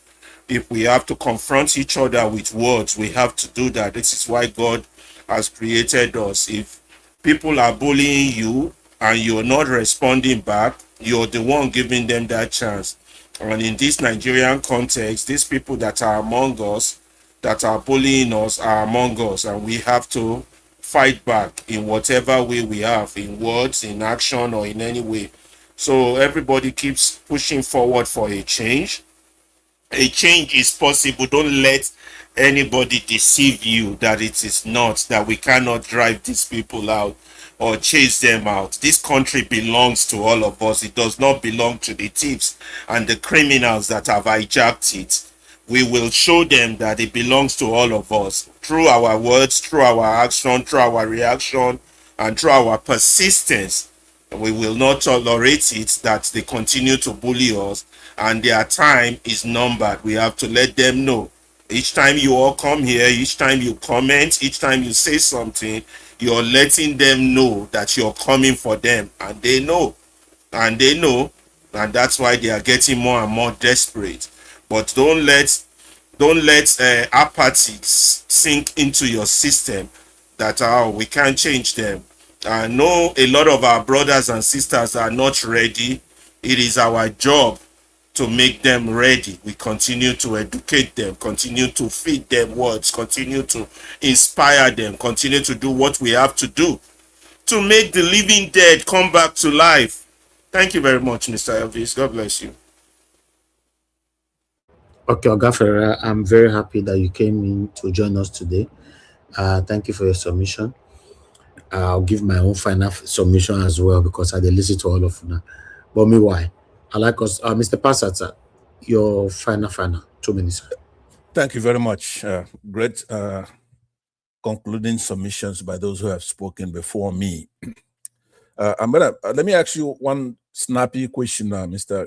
Kinsley. If you want, you can answer it by just telling me in a pithy way, so I could then conclude. I'm saying, let's take every one of these issues to their most logical conclusion. Let's just say election takes place next year, and this administration does what they did in 2023, whereby it's shown, for example, that Peter Obi or Atiku or somebody else won the election, and they shut up the beavers and they cause provocation, and then there's a war between Southeasterners, obedience, those good people from other sections of the country, and they go to war. What would you do? Would you support the coalition? What would you do? How would you handle something like that? There's a war now, and there's AK-47 involved, and there's violence towards that section. Let me answer you. Okay. First of all, that's an hypothetical question. And if I have to respond, even at that, you just do the needful. It's not about tribe here. We're talking about Nigeria. It's not that we will now get to a point where Yoruba will now say it is Yoruba versus the entire Nigerians, the other Nigerians. That's your question. So the Yoruba people will now be fighting the Igbos, they will be fighting the Edo, they will be fighting the Efik, they will be fighting the Fulanis, they will be fighting. That's your question. It's not, there's no response for it. It's hypothetical. Okay. So because I have a short time. But let me tell it closer so you could, let's just say the Igbos, not just Southeasterners, let's say the Igbos go to war. right, against the Southwesterners. They say, you know what? We won the last time. You did it. It's provocation. We'll go on the war to settle this. What would you do? Again, Mr. Pansat, is hypothetical. It is Yes. not ideal. It cannot happen. Okay. So don't do that. Because okay, why? let me reclaim my time then. Let me tell you that it's not hypothetical. It's a logical conclusion. It's extreme. Mr. Pansat, you have 1 minute left. Thank you. That will be the worst that will happen, but it's possible, right? What happened in 2023 is a provocation. It cannot happen again because I'm one of those who will advocate for war, right? You cannot go turn up the beavers. We know that Peter Obi won in the South. This has nothing to do with Peter Obi, no matter what he thinks. That's his business.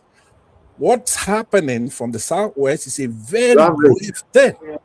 It's a very grave thing that it's not going to be flower. You remember, if you remember, you and I had an hour and a half debate on another platform, because you're on the right side, but you have to put everything into consideration, not beautiful flowery situation. If it's let me just conclude. You hear the bell. Let me conclude, and then you take it up from there. What I'm saying to you is that Mr. Pansat, this is over to conclude though. Yeah, I was just gonna wrap up.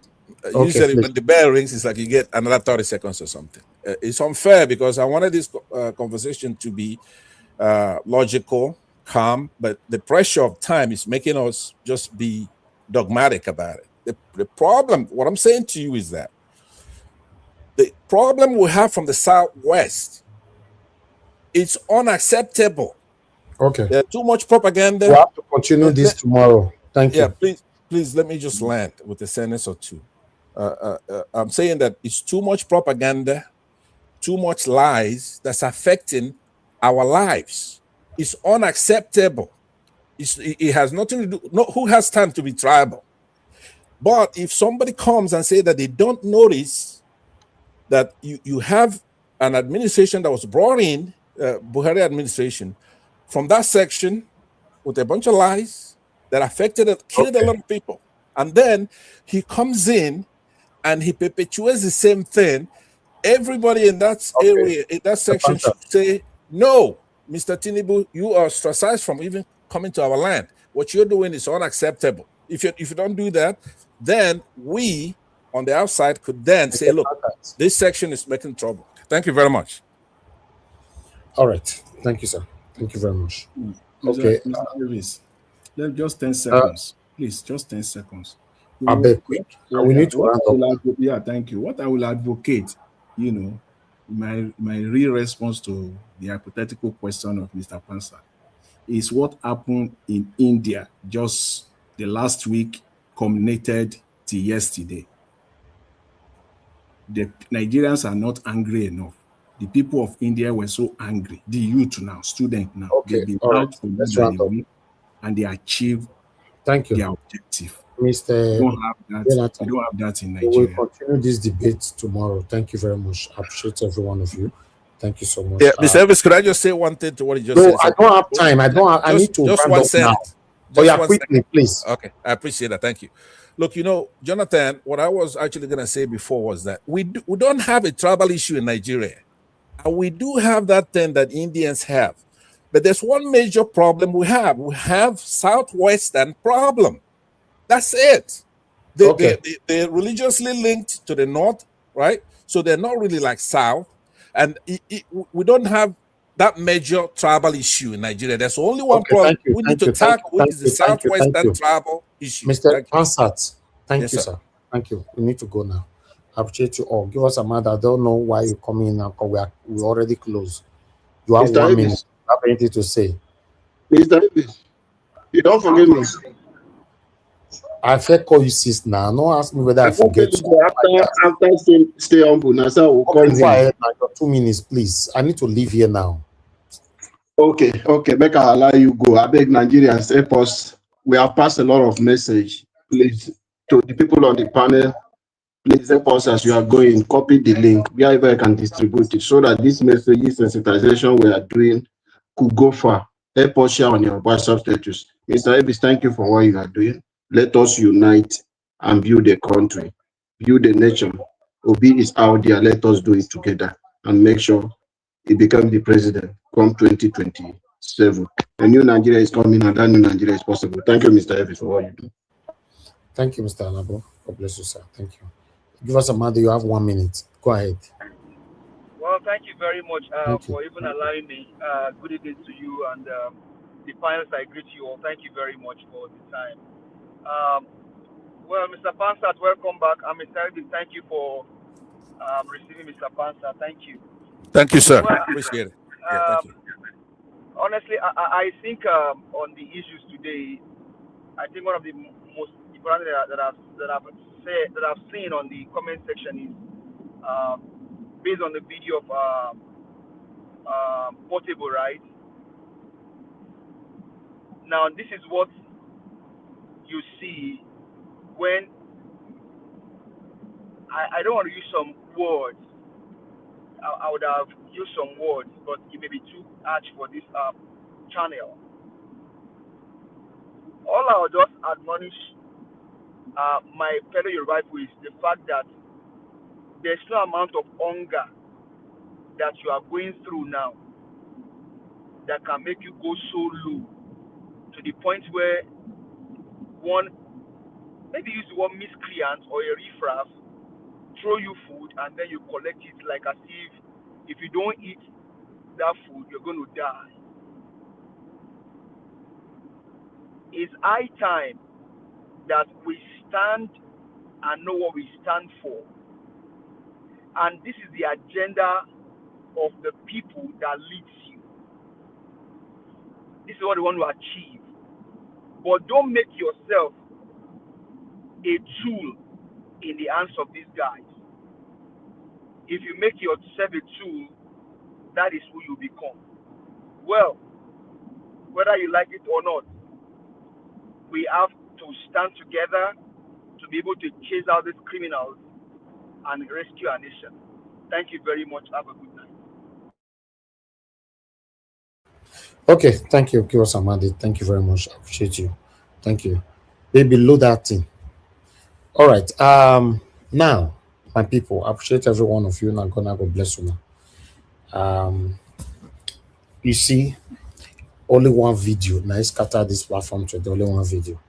As you know me for this platform, say me and not the deliberately see video. I don't want to play them. I play every video for you.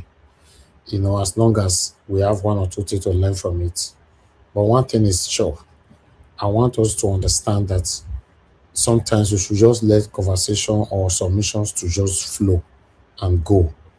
And Mr. Jonathan asked a question while not long just now that you were using Edo as an example and the Igbo as an example and all that.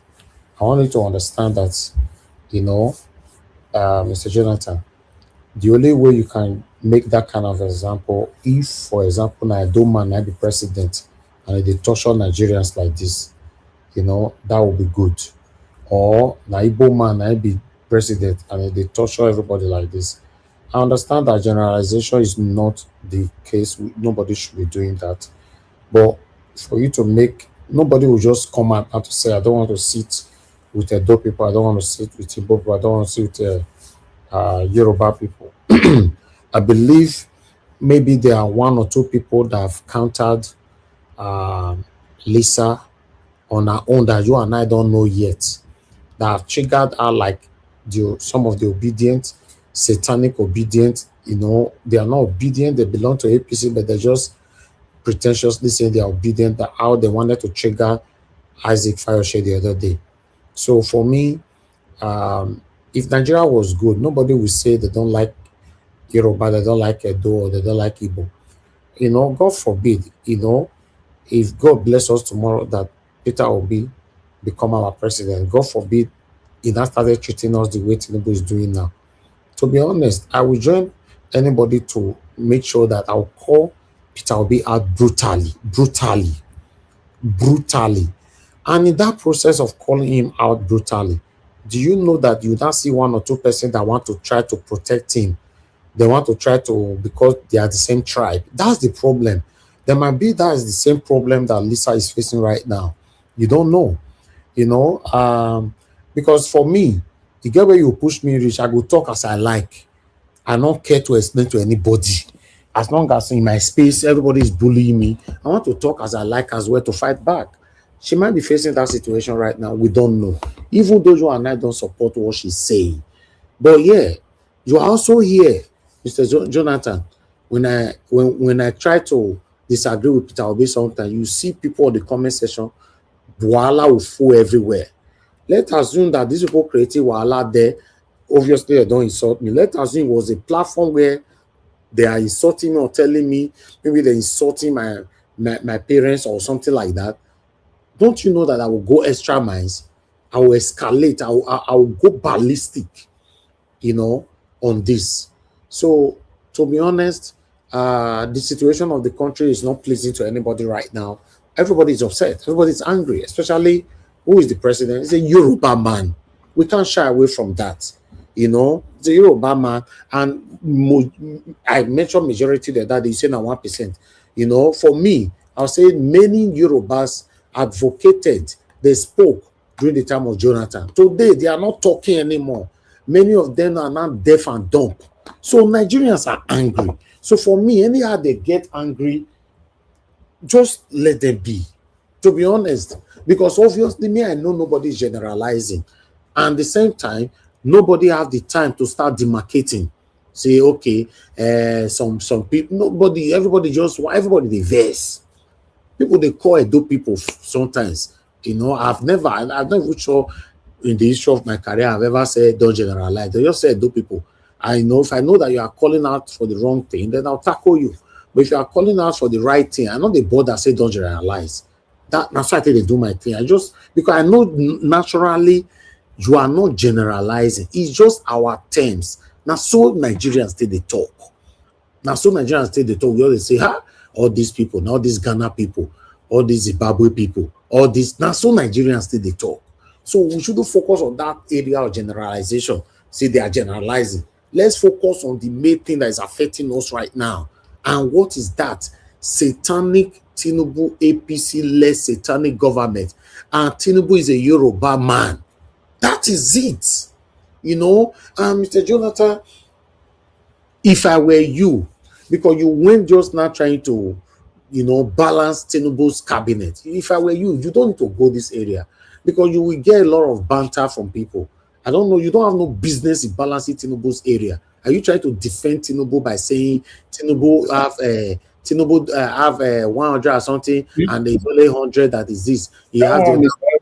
Let me interject you on that one. You see, that one is responding. People raise the question, and also you don't jump in, my brother. They don't need to raise such things because we are talking about. You just jump. You are not a spokesperson for APC. You are not a spokesperson for Tinubu. So on that one, if Namibia you are your jump, I don't care. I don't give a damn. People with the cabinet. As long as anybody that is in that cabinet, all of them are satanic. I'm not here to tell you telling people that Tinubu have 100 something, blah blah blah. 100 this side is not Yoruba. Tinubu have ministers. This is or whatever. They are not. No, don't do that, sir. Everybody they correct each other here. We all are learning. Focus on the area of generalization, and tackle that if you want, because everybody is learning from you on that area of generalization. Now, for me, I've never taken that seriously ever. So maybe this time we all are learning that. Okay, now true. Person saying this one generalizing is not a good thing. So that's it, So I beg, we need to go to bed now because it's quite late. Look at time now, it's 1 o'clock. Say hello everyone. Good evening, everyone. You see, my son is here with me looking at my eyes. Oh my God. Hi, Brad. How do you feel about the World Cup? How do you feel? Please, don't forget World Cup. The boy, the good, you talk World Cup. Must always do football. Please, I'm beating my darling, I beg. At this hour, you talk about football. Please, I just wait. I have something to say. Okay, young man, I'm very proud of you. You're with your dad right now. You're supporting your dad, and you're also learning. Please continue to do what you're doing, and thank you so much for supporting your dad. Thank you so much. I really, really appreciate you. We appreciate you here. Thank you. Thank you. Okay. Thank you, Agogo. Rapid, do how well. you doing? I'm good. Well, All right. We need to let go me now. let it go. Just go. Have a good night. Make it Thank go you. before they speak English for the guy. Una do well. Una do well. Everybody appreciate you all. Thank you very much for coming. Let's continue from where we stop. I know this matter will continue again tomorrow. Let's continue from where we stopped today. Appreciate you all. Thank you, Mr. Jonathan. Thank you, Auguste Ombo, Oga Ferrara, Mr. Alabo, Oga Chris. Thank you, Oga CM. Thank you, Mr. Pansat. It's good to have you back, Mother Rita. Thank you. Thank you, Monday, Black Panther, and many, many more. And thank you, Mother Debbie, for calling in. We appreciate you. Thank you very much, Mother Mr. Seven Girl Media. Thanks, sir, for the super chat earlier on. Thank you, people on the comment section. Mother of all diaspora, appreciate you, mommy. Thanks for that you do. Thank you, Abu Azi, appreciate you. Thank you, my lovely brother. Thank you, Mother Peggy, Mother Ingina, Mother Stella Macedo, Mr. Johnson, Emmanuel, Michael, and Emaro. Thank you, Light. Thank you, Ikechukwu, my brother. Thank you, Madam Amen Bright. Thank you, my wonderful people. Chidima, thank you. It's good to have you on the show today. I appreciate every one of you, my people. Allow us to end the show right now. I'll see you guys later on 7 p.m. Nigerian time so we can continue from where we start. Good night, my people, and bye for now.